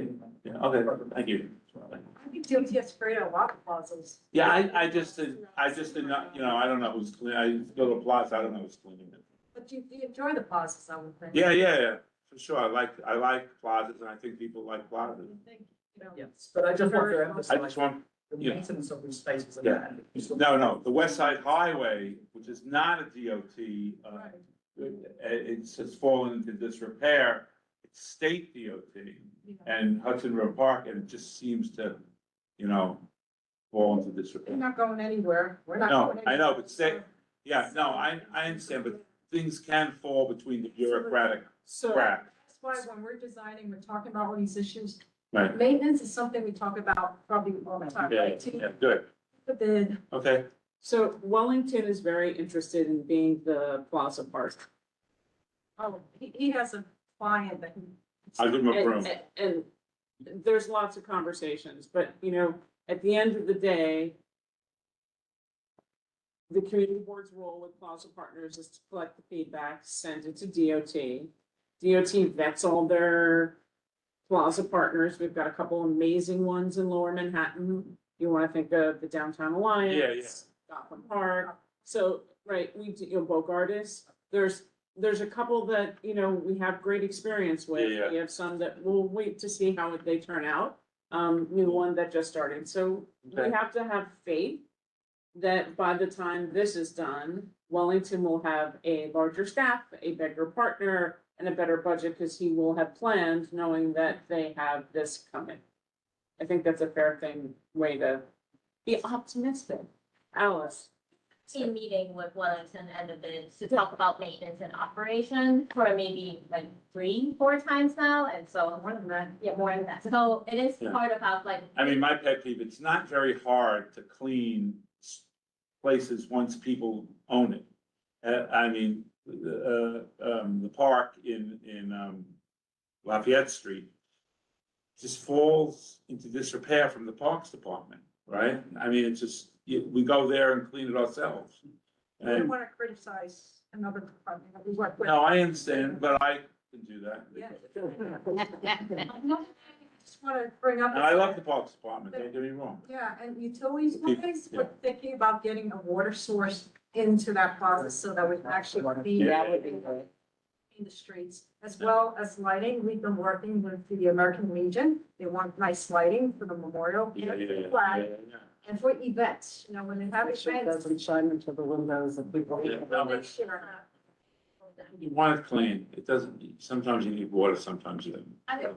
I also wanna add that, you know, sorry, Alice. let me say- I'm so sorry. No, I don't even need to say anything. I just had a question. But you know, the idea that a space can attract bad activities is the opposite. It's actually a space can not attract good activities that then allow for bad activities. I also think that, you know, activation, which is a form of like, you know, taking care of the space, the sense of ownership already allows for like that sense that people take care of their spaces. Like spaces that are, like if you see a pile of trash, people are more likely to add to it than be the first person to start a pile of trash. And I think that's where that mentality of public space comes from, which is that if something is well maintained, hopefully is clean enough, then people are feeling safe enough and excited enough to use it, with then leads to less homeless encampment. The only one who doesn't listen to that are the pigeons. Alice? Well, I think Bob brings up a point that you hear often in terms of pedestrian plaza versus park. They sensitive to that issue myself. Just curious when the decision was made to go from parks jurisdiction to DOT on this particular space and why? So this space has a lot of history. It's a square. Squares are kind of a weird quasi DOT park space in the city charter. It's actually kind of like joint jurisdiction. Parks maintain squares. They're kind of DOT property. It's kind of no man's land a little bit. When the original space was created, it was actually a DOT project. But because of the memorial and the statute, it was kind of given to parks for jurisdiction and ongoing maintenance at the time, because the DOT program didn't exist in the 90s when that space was created.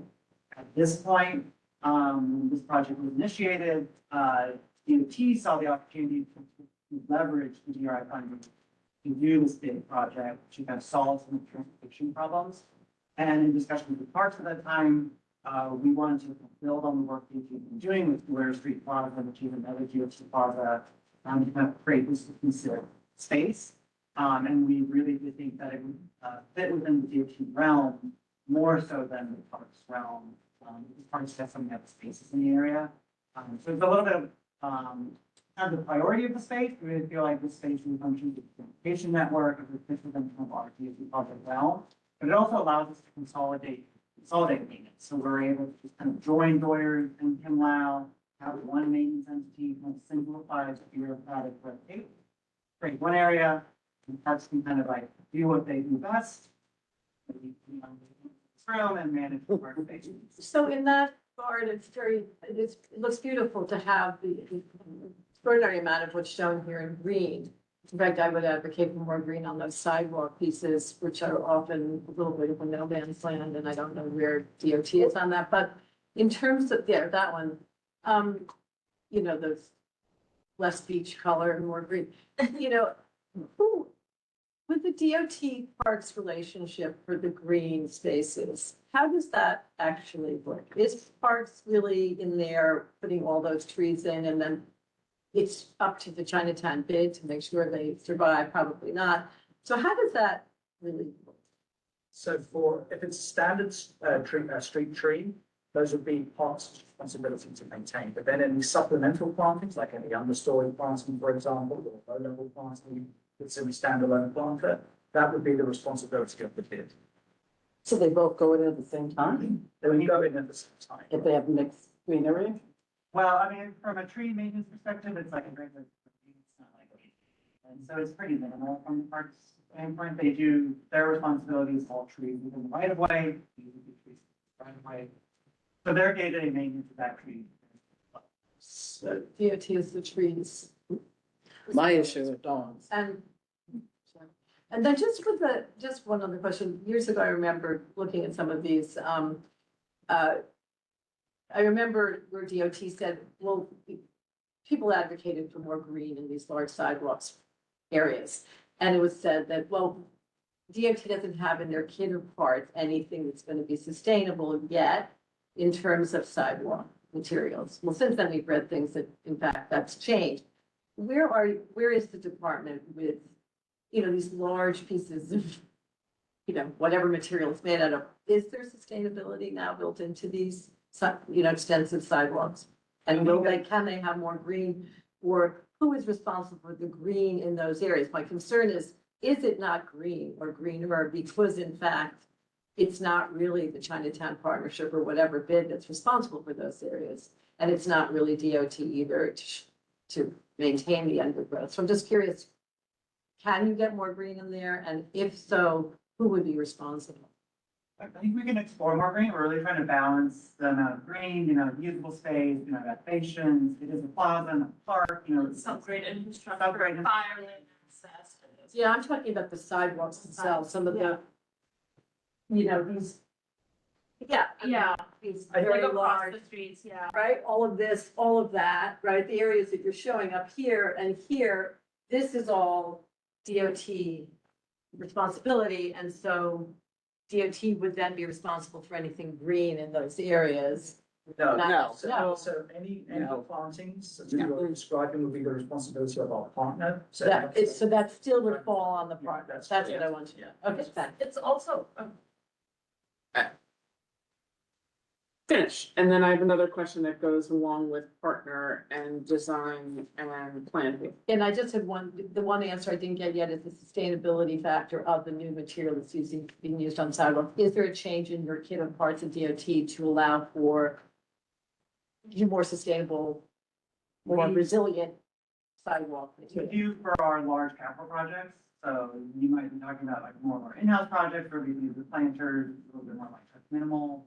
This is as part of like a major street reconstruction project. We have the ability to add large planting areas, in-ground irrigation, water access, all the things to help facilitate these big areas, to help facilitate with our partner. That's mainstream. The difference between more of our small scale in-house projects and our larger outside, fully built policies. Thanks. And Alice, we actually just came from a meeting talking about sustainability with our consultants. Oh, great. Yeah. So the same consultant team did the mission for Alex Bagby, that is platinum. So they're Excellent. With Part of that, right? the battery, right? yes. Making sure we're not talking. I have one question before you go. One of the things that came up on the walkthroughs when we did on-site walkthroughs with the folks from Chinatown and in CB3 were the lamp posts and the variety and inconsistency in the design and the desire to have it reflect to be Chinatown and not be a modernized contemporary disconnect. And then there was another conversation in the working groups that were things that like approaching Worth Street, maybe, down Park Row might be slightly different, or as you're going down St. James Place or, because you're leaving the core of Chinatown, but that the design conversations that were going down Broadway would include street lighting And because there were some really cool old Asian inspired streetlights, and then there were replacements that look like. Do you have any updates on any of that? Because that actually goes a lot towards placemaking, especially the confusing intersection. Like, it's a visual cue. Okay, well, wait a minute, look, all the Chinese lanterns are over here, but not over there, so maybe I should be going this way. We haven't gotten into lighting yet, but I think that it kind of comes back to the question of maintenance. We want to make sure it's maintainable, so we'll take all this into consideration. We develop a lighting plan. But we literally haven't met with our lighting team yet. But just to add that the lighting design for the future project will be entirely to DOT standards, so that includes the correct illumination of the roadway, the correct illumination of the sidewalk, and for spaces that are designated as plazas, they have a higher lighting standard still. So all of that will be reflected in the. I'm not worried about the light bulbs as much as I am to make sure that the fixtures that we were talking about are reflective, and whether that is, I don't know if they were historic for when they went up in the zone. That was things that we asked, whether there was any relationship to the historic nature of them or not. And if there is, can we get them restored and expanded and reproduced? I'm not worried about the bulbs. I know you'll do. We're pretty worried about the bulbs. That's our number one thing. But the fixture the itself. fixture itself will certainly be striving for continuity.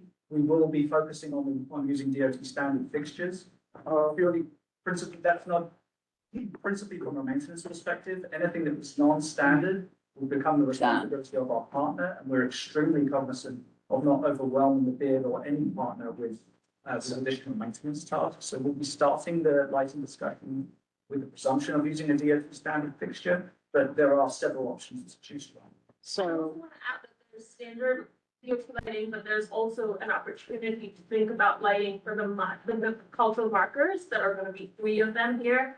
And so I think that's where that identity component may come in, Tammy. But also, we're working with a really smart design team who are doing that analysis and looking at, where the historic lampposts were, what those.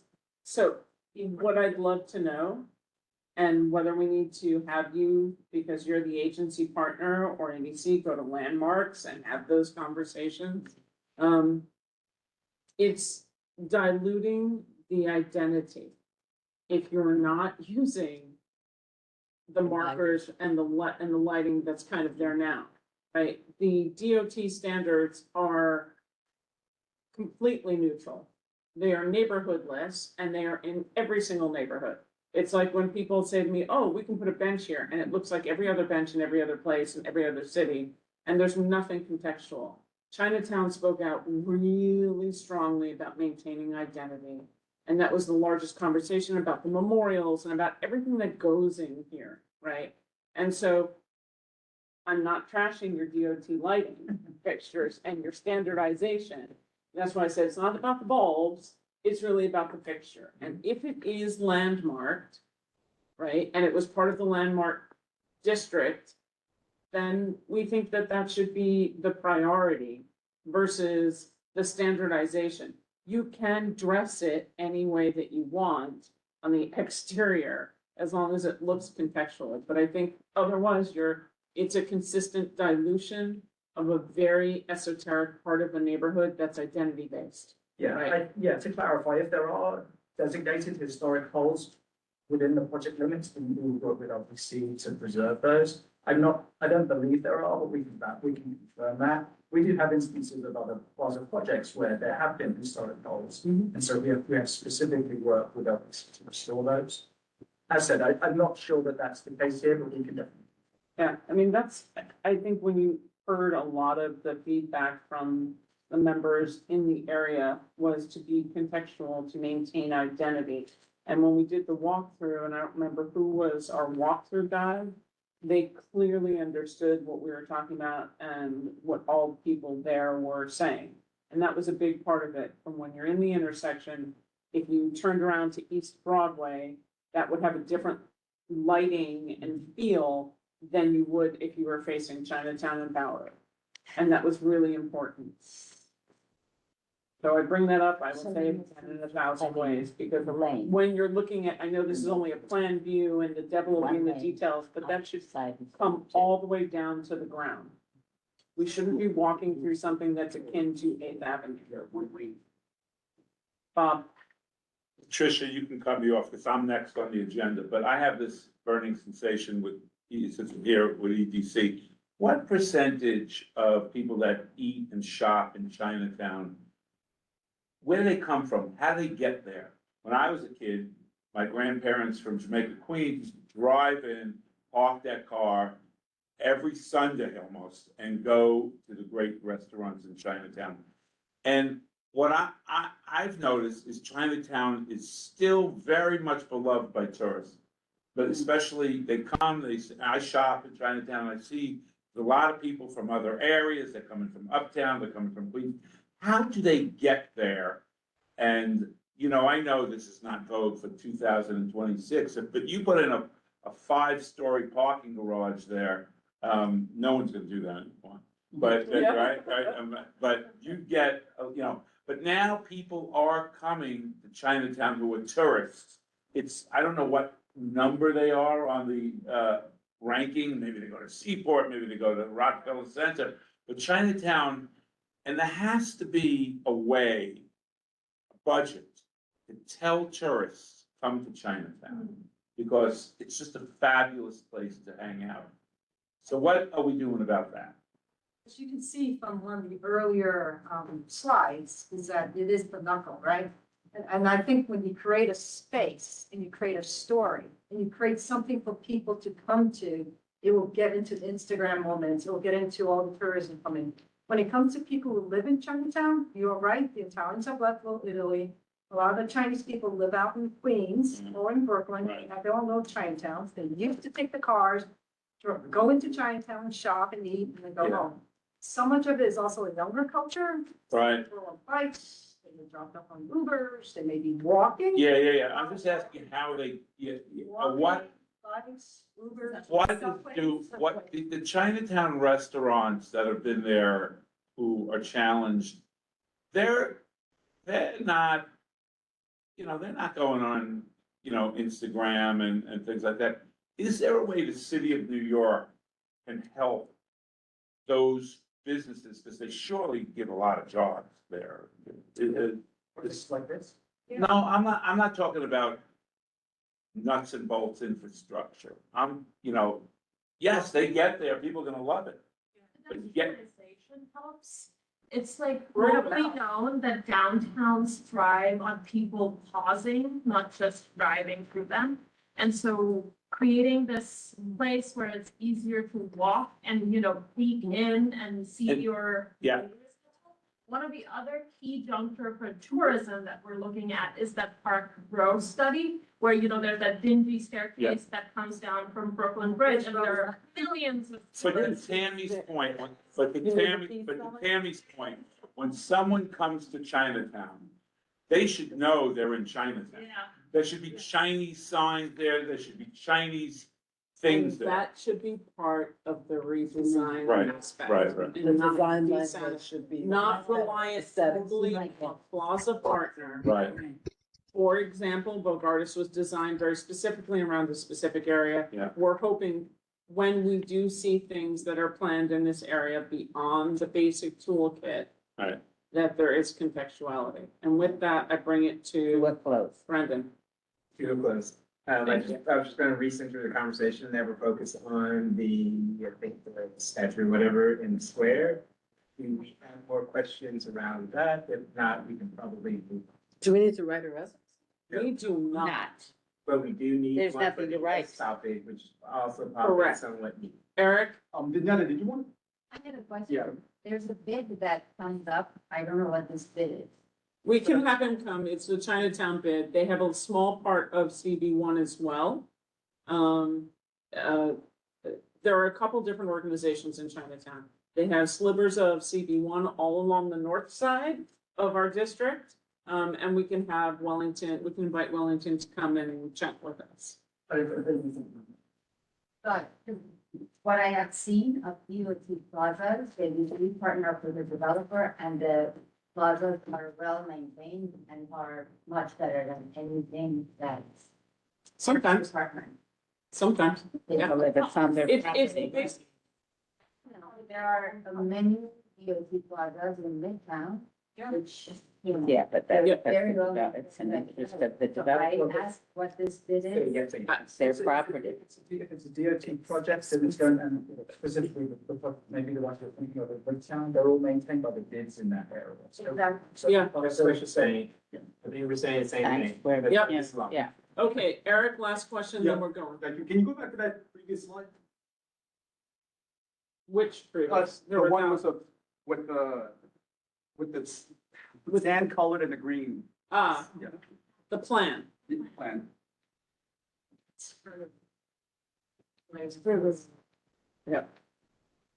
Yeah. One more thing? No. There you go. Plan. Okay, yes, that one. So I used to drive a bus, and I can tell you with the articulated buses you have here, making those turns like from Park Road North, and then you have to make a right turn, and then you have to make a left turn, and then has the MTA been consulted on the impact to throughput? Because now between Park Row and St. James, you have this little short street or little, if something is, if there are cars there, the bus will block the intersection, it can't fit. So I just want to make sure that this is all considered, because the MTA runs 3 buses there, M103, no, not M2, No. they're further south. M22 and The 9. Nine. and M9, so 3 bus routes go through there, turning, they're gonna be crossing through each other's paths. I'm just saying that I don't want this to be a choke point for the MTA. We work with NGA and all of our. And they've provided feedback on this? We haven't reviewed it yet because we're still finalizing geometry. We don't go to them until we have, more findings. And there- Everything is designed around the needs of the bus. So Yeah. all of that is reflected. Every bus can make every turn where it needs to. So Because we noticed that in this plan, there's only 1 lane heading north on Bowery. So if there's ever any obstruction, then everything will be obstructed on going north on Bowery, right where East Broadway intersects it. yeah, 1 lane streets in this thing. But you're gonna have, this is supposed to be a major, it is a major thoroughfare, for this whole area. So all it takes is one Uber dropping off somebody, disabled vehicle, and everything will be obstructed. We'll take that into. Yeah. All right, thank you, Eric. All right, thank you very much to Thank the you. team. Thanks for coming. Thank you. See, it was Thank you. painless. Somewhat. Absolutely. Trust me, this is painless. You should see some of those working meetings. Thank you, everyone. No picking Enjoy your songs. holiday week. Thank you. Thank you. Thanks, everybody. And Kate, thank you for answering about the sidewalks around City Hall. Yeah, let me know if you hear any complaints about it. Yeah, we will. Sidewalks, Yeah. Okay. We're gonna talk about all the dog shit in the park and City Hall. Oh, there may be a dog. Okay. All right, let's go. Our next one is, it's been, and everybody needs to just hang on because the city is gearing up. So, as, Rock and roll. yeah, there's a lot. All right, so Bob, you're presenting. Well, I think Or Tricia. Tricia is, Actually, right, she's taken and written. Tricia should present. Yeah, oh yeah, and she should, and did, But yeah. before you present, I would like you both to know that Virginia Maloney was at Borough Board this morning. Yeah. And brought this topic up. The Sure. first thing before any of the chairs of any of the boards talked, the very first thing she talked about was the issues with, schools not having it, Manhattan Youth, no one knowing anything. The city council speakers, rep was there, the borough president, deputy borough president. It was a large conversation that CV 8, 5, 6, 1, 2, and 3 all commented on. Yeah, So, I mean, it's pretty major and, much like this proposal that came to us a couple of months ago about opening up a co-located school. But tell everybody what the problem is. so, yeah, because Well, the common theme here is the notice. So, what was it? Thursday? Thursday. DYCD,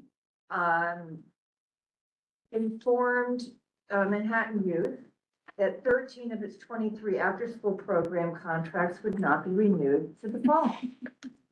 So, this is, 50% of their budget, 50% of their business. They'd already extended, these things are decided, who's gonna be working in the fall for after school? You're dealing with children. This is decided like months ago. And these people have had jobs for years and years and years. Manhattan Youth runs all of the sports programs in our district and many others. And as does, the whole city works this way, like PSAL, MSAL. Our sports leagues are not part of our schools like they were in schools I grew up in, where you would have on the payroll, you'd have your soccer coach and your tennis coach and your, after school academic teachers. Ours are provided by these providers, of which Manhattan Youth is one. There are many. As Manhattan Youth, as Bob told me, I mean, there are many of these providers, but the thing they have in common is that, they have worked together for decades to make a functional citywide sports program work when you have different providers. And it takes time. And all of these providers have to vet their staffs. They have to go through fingerprinting and background checks. They have to have like backgrounds in working with children. They have to have expertise in different areas, like after school encompasses tutoring, sports, and all kinds of activities. And so finding people with that expertise is difficult. Making sure they work with the vibe of the school takes give and take. It is not uncomplicated. And so with this notice, they have handed the city this bomb in that parents have already made decisions about where their children are going to go to school. A lot of parents consider the after-school program when deciding when their children are going to school. It is a strong component for every pitch that a middle school gives. If you go to Torah Middle School, they talk about their robust programming because that is a part of Life of the child. right. And so it's It was not, a huge thing for my daughter. Like she's a track runner, right? She was not going to a school. She turned down high school that did not have a track program. So it's essential. And with, if this was something where they said, hey, Bob, we're going to be phasing this in 2029, we need to prepare for adding 6 new providers. This would be a completely different conversation, right? But realistically, it's going to take a long time to make these kinds of transitions in a way that won't negatively affect our families, our children citywide. This decision is, in my opinion, reckless. There's no wins here. I dug for them. I don't see any wins. They say why they made this decision? They made absolutely no explanation either. They just notified them, and when they asked why, they just said, because. And so, now they're forced into going into an appeal process, which you've already begun, right? We're submitting tomorrow. But, in the meantime, the reaction has been so big and so, Today. The reaction from. Just let me tell you, the parents, look, the parents are the ones pushing back on this. Manhattan Youth, we talked, and I told Tricia at the last youth committee meeting, Manhattan Youth will have to re-gear and retool with me getting on and, this community board, Tammy taking us through COVID, Tricia steering these committees to us. Manhattan, those sitting on the board, some who are not alive anymore, giving us Lower Manhattan's first community center. We will have to retool. I did not expect that we would now lose all these schools. And it's a big process that we have responded to today and tomorrow. And but between you, me, and the lamppost, I just let you talk, because I can talk forever, but the bid process is hard to overturn because you have to appeal it, you have to prove there was inconsistencies. The best thing is the parents' pressure to figure out a way for the kids and the staff not to be harmed. The kids are not all right. They have friends, they have teachers. The equivalent would be taking a school, getting rid of all the teachers and getting rid of the principal and then bringing it back in. So, but DYCD and community-based agencies are different. You have two lists here that I wanted to, one, the schools we did get and the ones we didn't get, talking about community. Yesterday, I'll say what they pushed us back to our community board one roots. We didn't lose any schools, and someone knew what they were doing. And some of it was nefarious, I believe, but I can't say that publicly. Can you off, I don't know, I guess it's on the record, but I'm just curious why, okay, I'm sorry. Yeah. Why, I have two questions. Yeah, you should, please. One, which of the schools, which is an important component for me Yes, sure. as a parent, which of the 13 schools had no after-school? Oh, you mean there will be They, schools with no- okay, that's a good, there are three, this process was for COPTA. There were three schools that got no provider that we had, that's Quest to Learn, PPAS, and, I forget the third one, but they didn't choose anybody. Was it School of the Future? No, it wasn't School of the Future. Lab? It wasn't Lab. They got new providers. They got the YMCA for the most part. But who doesn't have any? Because that's, There were three that don't have any. you Can know, you find out? I mean, I could, figure it out. Sounds because- yeah, I just told you two of them. Right, the reason why is I think that needs to be a separate whereas, because that's a huge issue. Yeah, That- that's in our appeal too, Right. yes. And if, I mean, whether it's you or somebody else, I think that the. Quest to Learn, I'll give you the three. Okay. Quest to Learn, PPAS, PPAS, and the Judith K School. Got nobody. And we submitted applications that got over to the principal, so we know, we have proof that and they said there was, no one submitted applications. They made a boo-boo. So, I love those okay, schools? so Yeah, Tricia, I know we have a draft. I would like to add two whereases. One, that specifically calls out the three schools. yeah. That they have no after-school programming, and that is not fair to the They students. said they were gonna do a round two. We're hopeful by our appeal budget, but you're right. Go ahead, keep going. I don't care. Problem is, they're in the middle of it, Tammy, so So, the only. No, she's right. you have to point out that they're failing those three schools to start with, because there are kids who are in those schools who are losing services, and there are kids who are coming to those schools expecting services. The other thing that's a critical point that, like, people with not in the school system understand, people will have had to have chosen their middle school by December 12th, 2025, and rank their schools, right? And then they found out in 6 months ago. 26 or 9 months Where ago. they're going. where they're going. So people had to decide in December, Mm-hmm. they got their matches already, I can look up when the matches came out. And then the services are removed, that affects working families. Right.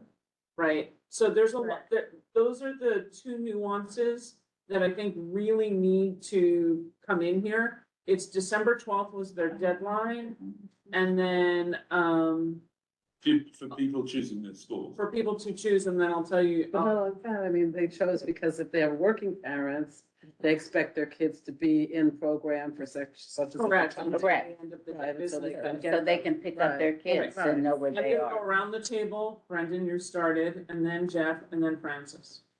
This isn't me just like rushing for rushing's sake, but is there a resolution that we can look at? Because I think that would help guide. Tricia has one. Is it in front of that? Yeah, fill out one. It should be. We have it here. Does anyone need a copy of this? No, I want to see the ones that, Okay, with the writing in Yeah. Manhattan. Why do you have hold on. those three schools? Pat, hold on. I think I'm. Sorry, I'm sorry. So they were notified Wednesday, April 15th, Who? 2026, when they got their middle school admissions on. Correct.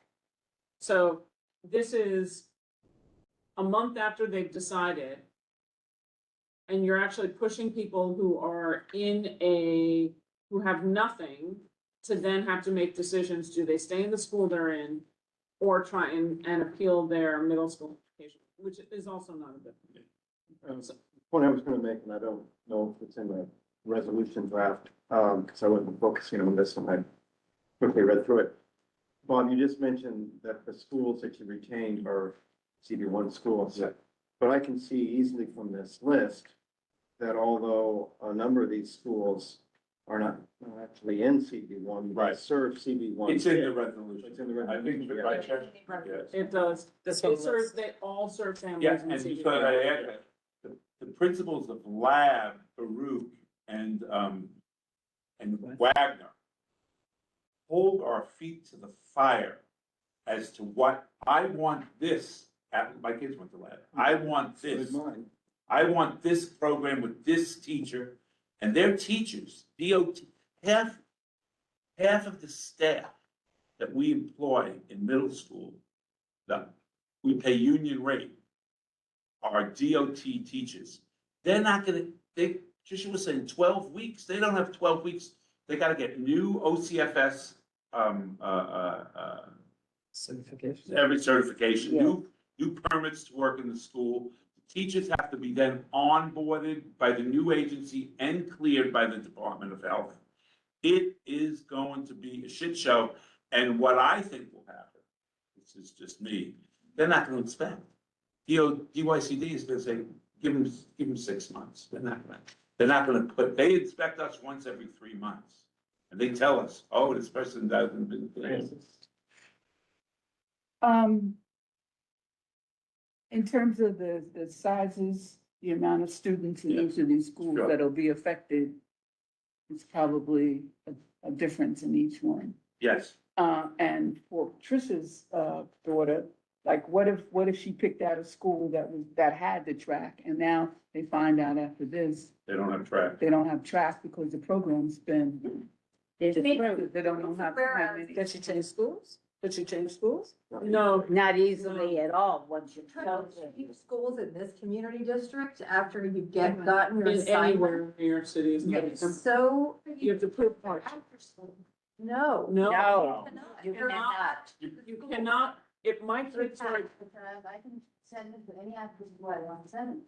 my child at They two would get there on seventy-six, I don't think that would. my child at 276 could not go to after-school program unless it was a completely outside provider in another school. I have to remember You if, get, So if it's a school to school, which are both by Department of Education, they can't with another school, but if it's a third party, which is what Manhattan. Yes, is, yes. It's a third party, as long as they can get there on time, because well, it won't get there on time, and the principals won't allow it. The principals will not allow outside children to outside, come in. sometimes they do. If there's a special circumstance, let's say the parents are getting divorced and then, so I go to the principal, I said, listen, we gotta take the kid. But, for the most part, it's not an option. So if I have a child, and I say, my child, I don't want them to go to after school, what school offers, Right.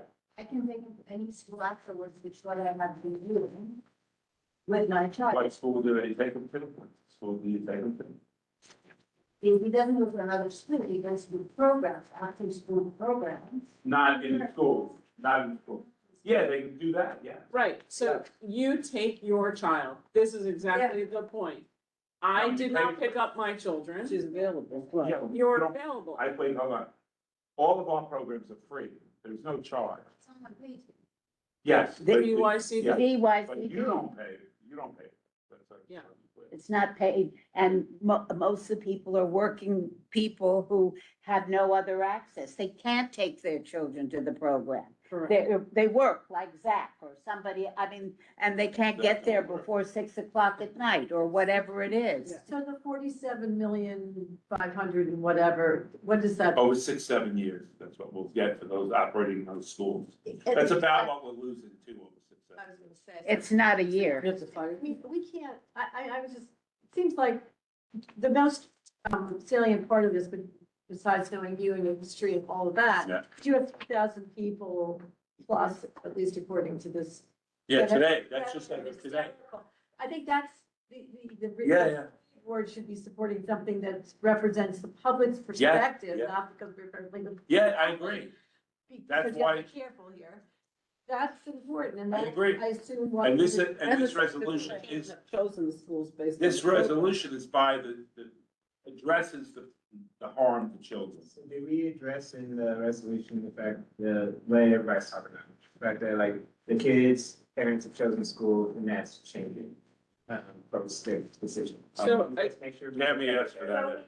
The whereas here, I can add the whereas that says it again in a more specific way that Tammy suggested as well. But it says, whereas parent-teacher associations and parents of the affected schools were not consulted prior to this decision, and many families selected their children's middle schools, and in part based on the strength and continuity of the after-school programs.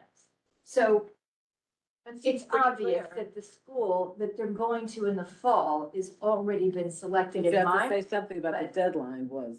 Okay, so hold on, I've got, Yes, I can. I've got add this. the deadline. Here's, It's here's, too late to. let me help you in here.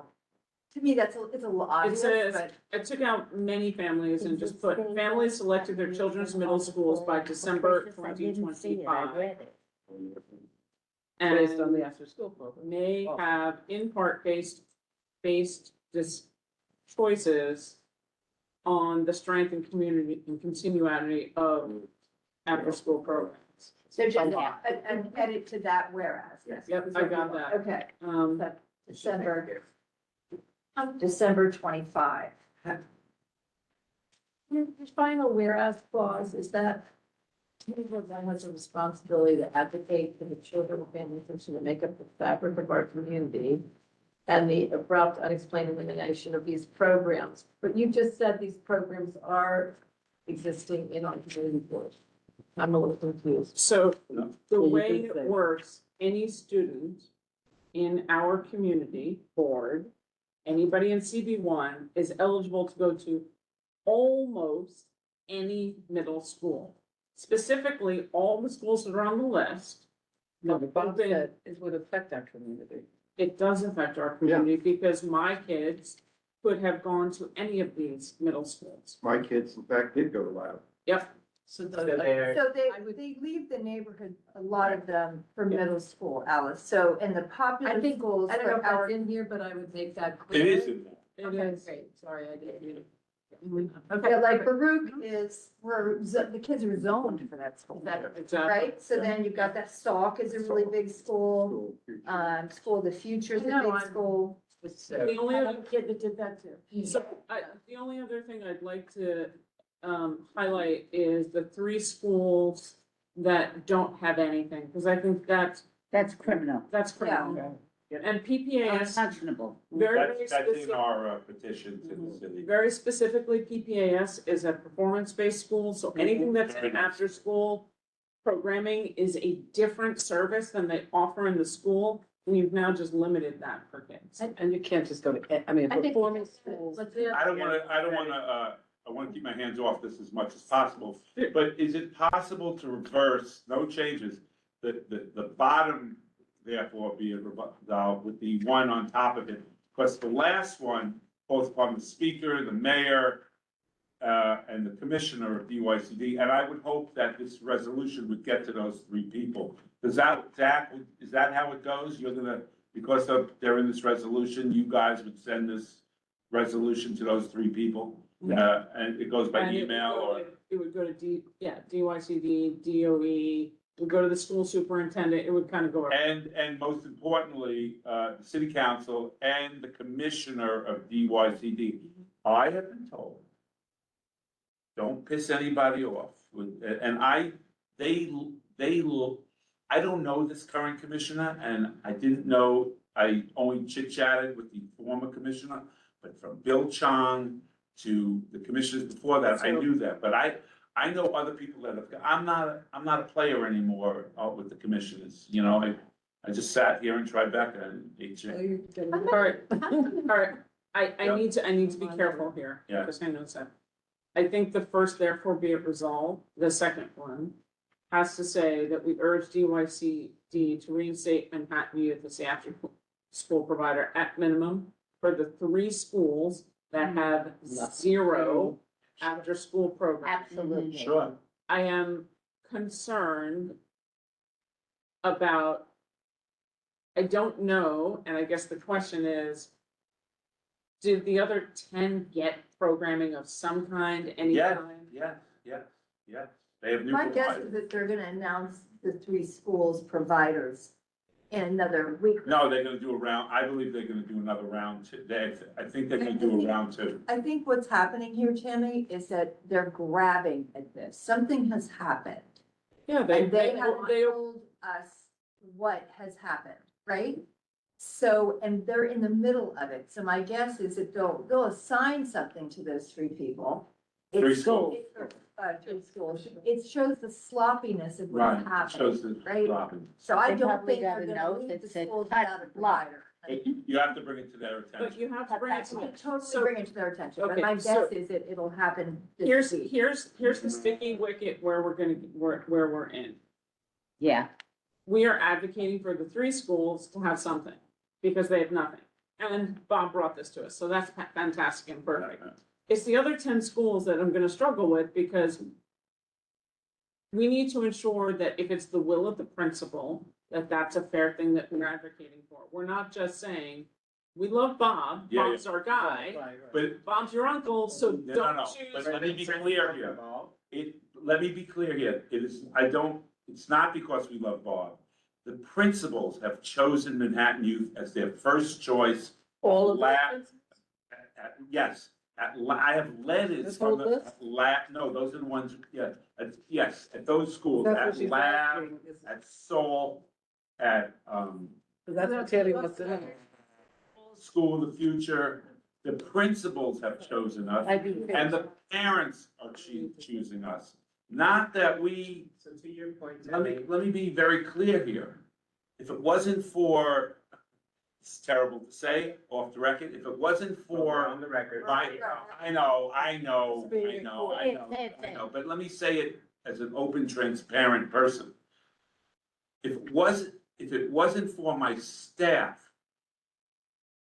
the hardworking heart and soul of New York being troubled as to where they're gonna work in September. And if it wasn't for these kids not seeing those people in September, I got less work to do in September. I'll figure out the $900,000 cut over the next, that's a big administrative cut. But I'll raise that money, I'll fight, I'll come back. I did it when they flooded the basement of the.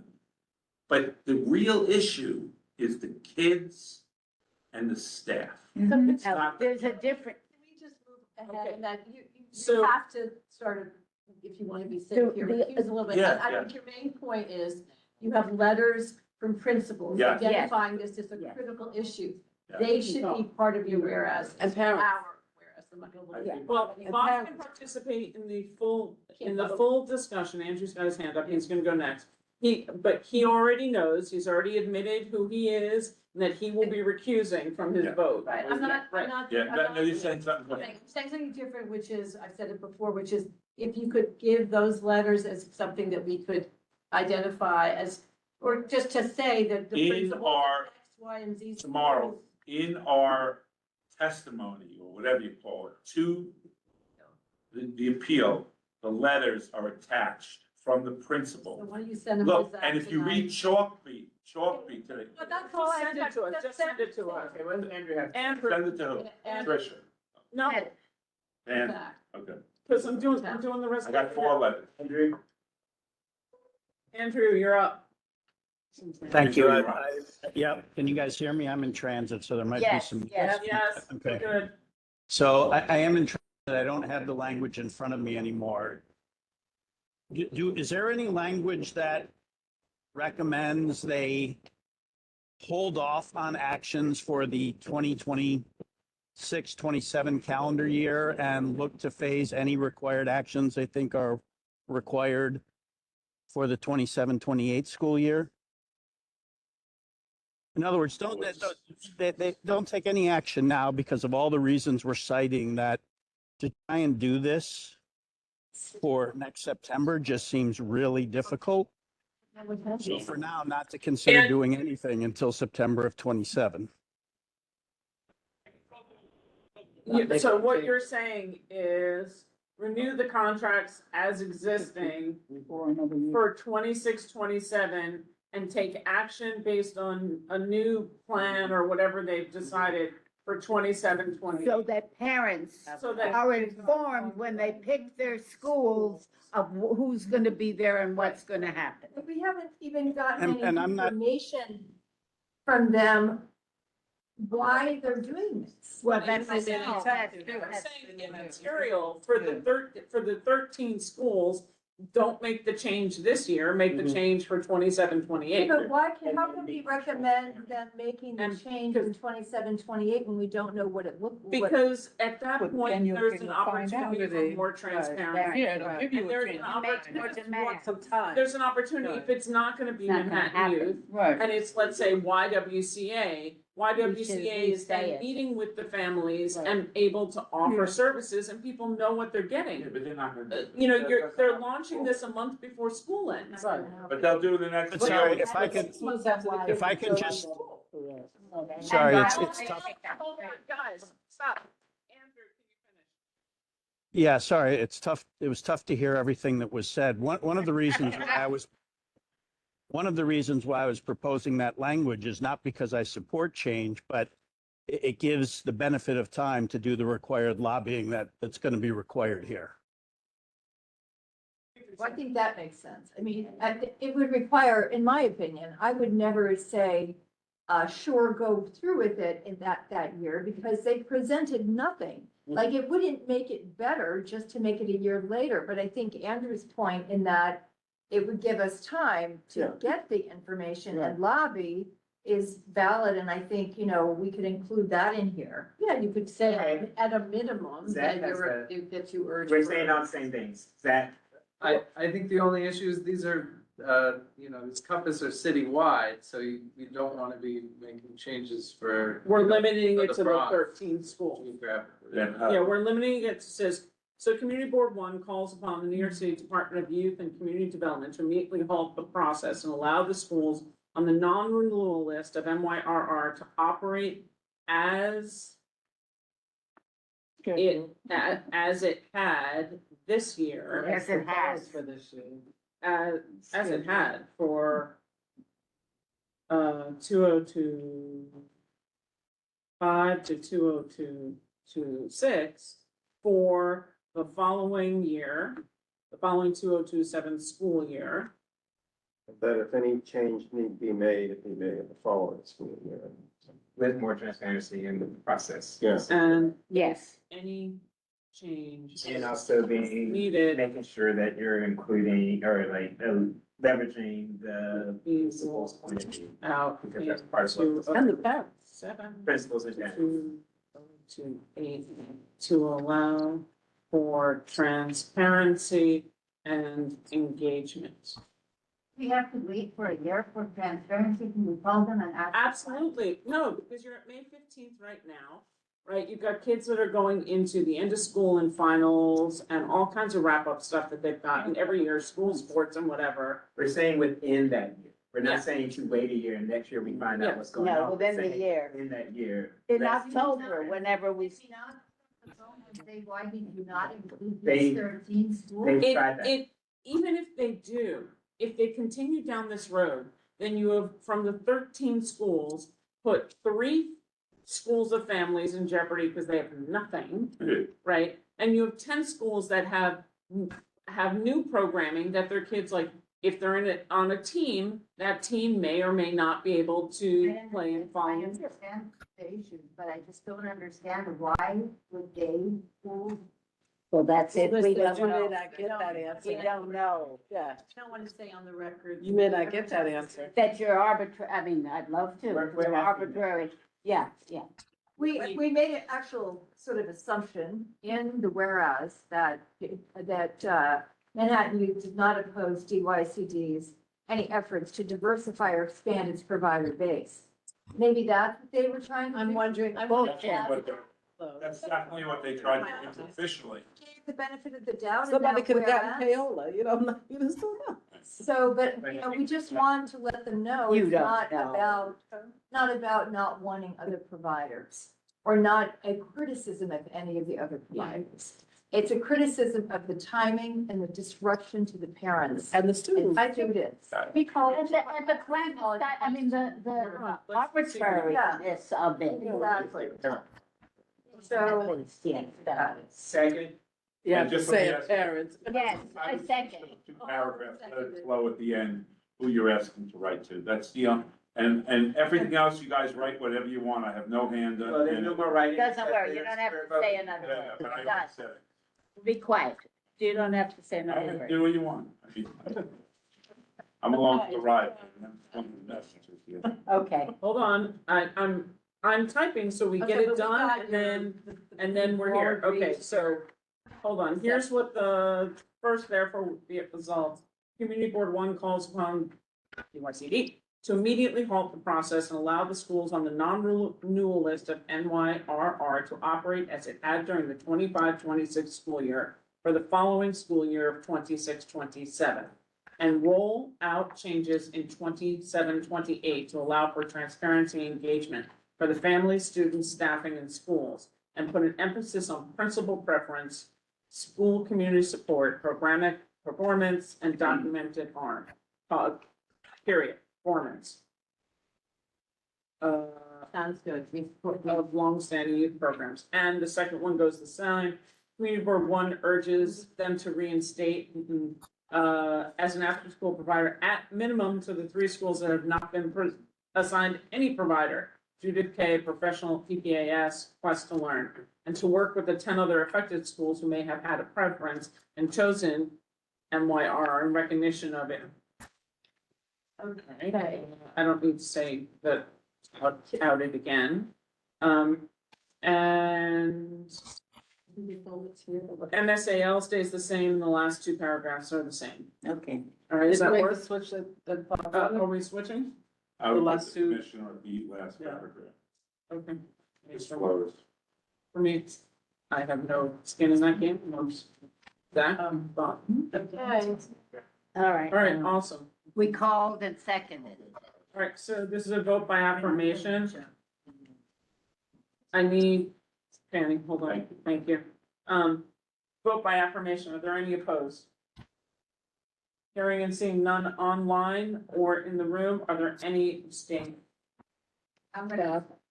Netta Porchkori abstains. Seeing no more abstentions, are there any recusals? Oh, Big time recusal. Bob Donnelly recuses. Okay, you're gonna be chair now? No, it's not. Bob, you're not on executive. No, I'm vote, so perfect. that's good. I didn't do nothing wrong. All right. You have to recuse. I thank you all. At the full board, Okay. All right, stop, Fanny, for a second. The next item is the New York City Agency Annual Concession Plan. I put it on here with the links for the agenda simply because we have a lot in Community Board One. These are the New York City concessions. There is a public hearing if anybody wants to comment on any of it. It goes through everything from DOT Plaza Partners to the fact that they're gonna do the kiosks north and south of One Center. A lot of things on here. I didn't think that Community Board One was gonna necessarily comment unless you would like to. It's all in the lovely spreadsheet that Zach has handed out. So take a quick look. Session out here. I find it interesting to have squares. Does it include the concessions outside when you look Yes. at it? So- Not across the way at City Hall. No, the one right here. What's it called? Yeah, the burger place, No, not the burger place. What's it called? jury Next duty. door? Yeah, jury duty. Yeah, What time's that open until? it's closed. Sorry, closes at 8. Why can't we forfeit if they open till 1? So the battery is the battery. Batteries in there in the last That's page. what I thought, yeah. Yeah. That's a cool thing. Yes, this is great. DOT compliance, DOT plazas. Okay. providers. I mean, do we receive a lot of complaints or any complaints about any of these that we would want to take? Powers big. I don't, so, Not that I know of. We're the ones. I mean, the biggest complaints that we have are the fact that we don't have a public restroom. Which they should, they should pass. Are we just? Okay. And wait till all the soccer fans vomit and piss all over. So they'll be drunk and sipping and strolling. Oh, yeah, that has a restaurant, yeah. I'll be gone after you. All right, so if nobody has any issues with anything, I don't particularly think that we need to do a resolution. And that's like kind of one of the things that with Zach, we take a look and say, have there been any issues? Do we know anything? We haven't, and I didn't. I mean, that's not 100%, I mean, I don't think there's been a resolution, there's been a letter that identifies ones that have, for example, if I'm not mistaken, the electric bike charging was a huge. Is this, but maybe, I'm not sure I got the right, but, That's going outside buildings, we haven't seen them yet. so this is not, It's not, this doesn't encompass the new, no. And there's the new kiosk. delivery stuff. Yes. That's already It's on there. I would think that a lot, we have a whole resolution that. It's not functioning Yeah. yet, but it's not functioning. Well, okay. Right, you need. We didn't get, I'm sorry, we had a resolution. It might be. Done. We didn't want it. Change of vendor. Of course we didn't, and hello. They didn't listen. Change of vendor, I mean about a vendor's performance. Oh, okay, that's different. So we don't have one that's in my, We haven't received that's that. right on Oh, Bob left Hanover already? Square, Yeah, people- right on the street of William. So, I have to complain. all right, so I called. if nobody has anything strong good on luck. this, Yeah. let me kind of go through the stuff that we heard at Borough Board this morning. if you don't mind. Really hard to reverse. Obviously, CB 12 had the fire, which was terrible. Here's a really interesting dialogue that's happened among many committees, many boards. What is the definition of late and substantial attendance? So there are boards that are now defining it even more difficult. One of them says, if you show up to a meeting 15 minutes after it starts, you are considered late.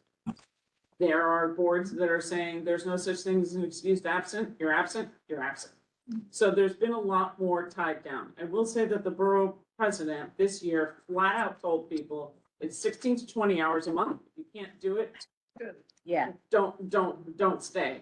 And there were people who made it through the application process and didn't turn up for an interview when they found out it was 16 to 20. Because they said it, even at the interview process, when you interviewed, this is 16 to 20 hours. If you are not in for 16 to 20, please let us know, we're okay. So it's been really, really clear. I thought that that was really interesting. But what does the late have to do with anything? So if you're 15 minutes late, what happens? So, for example, we started at 6:03. Well, If you are late, the borough president wants to know. And we do track late at full board, right? And you have to be there for either the opening roll call and public session. That's how we start, or you have to be there to close. Is it just the full board. is this full board or committee meetings too? That's a really curious, Well, there that's is an Because attendance, with there are. committee meetings, yes. There are attendance issues, the late and substantial applies to both committee and full board. Okay. So, you know, this is something I actually wanted to bring to a future exec meeting. Yeah. Because, you know, I'm having trouble on my committee, just getting people at all. You're not alone. So here's the thing. Right. Has anyone in the other committees seen a tremendous fall off in applications? Oh, I don't think about it. We need to have a citywide conversation about the community board structure. Yeah. Because what their focus on this thing is going to mean inevitably that only retired people can be on this board if they have that lack of flexibility. That's not true. It is. No, because it's not. I've been on the board 25 years and I was on the board and I showed up for all my meetings. Now it's gonna change. There are Whether- parents on our right, board, whether- the parents, they may not be on your committee. I was working but late parents hours. on the board. But people are drained, Pat. Not like, if People people. look at the attendance and the latenesses. Don't get on. Yeah, oh, yeah. One conversation. If I'm the one who's late because of my job, that's, you know, my problem. But I have this inkling that I'm not the only one that has trouble getting to the meeting on time because I have an obligation till 6 o'clock.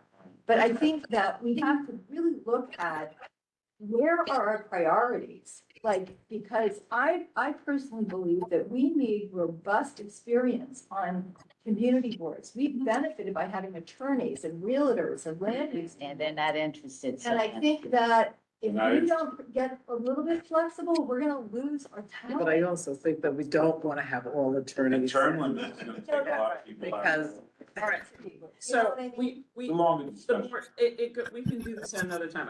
I'm giving you highlights of Okay, how many training. boards talked about things like this, right? There were many boards who talked about all kinds of stuff like that. A lot of are struggling with housing. Roosevelt Island is struggling with access and a steam plant demo, and whether or not it's contaminated or not, access, because they can't get The on tram? the tram because of all the tourists. Right. Was the numbers, no, but that's been, I mean, did the numbers change all of a sudden? It's gotten worse. It's gotten to a Because I level, mean, and they're that having trend's been structural there issues. forever and. Walk down Fulton Street. Right, so, I wanna go forward. and I didn't know when there's an air rights transfer about landmarks, that the community board is supposed to get the maintenance agreement.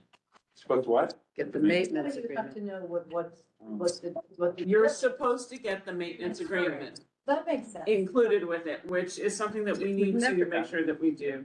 Don't do the agreement, but the agreement. Wait.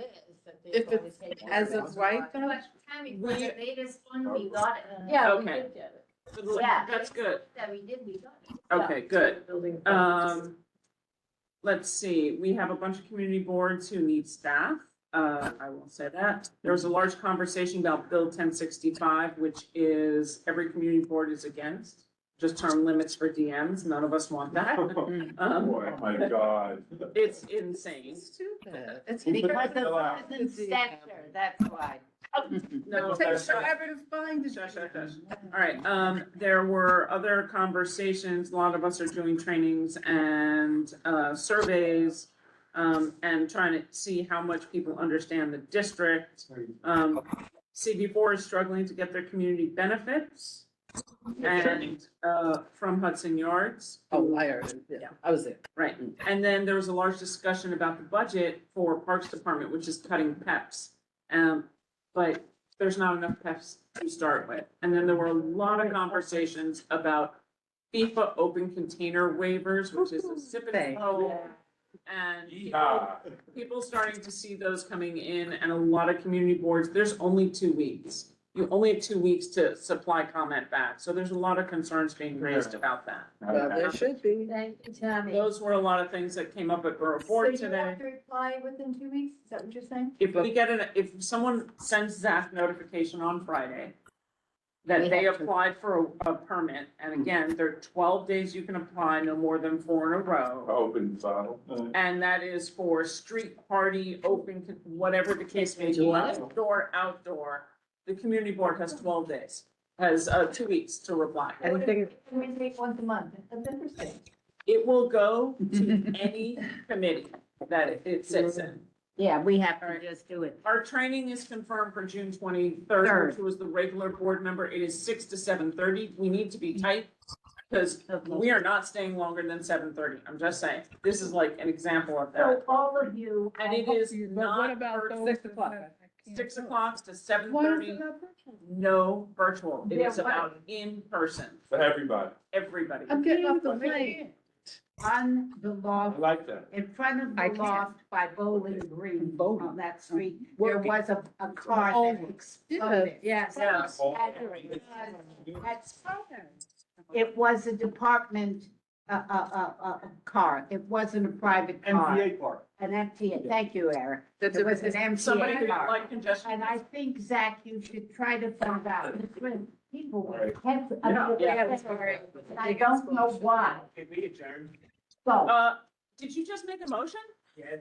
Was it seconded? Second. Meeting adjourned, 8:36. Thank you.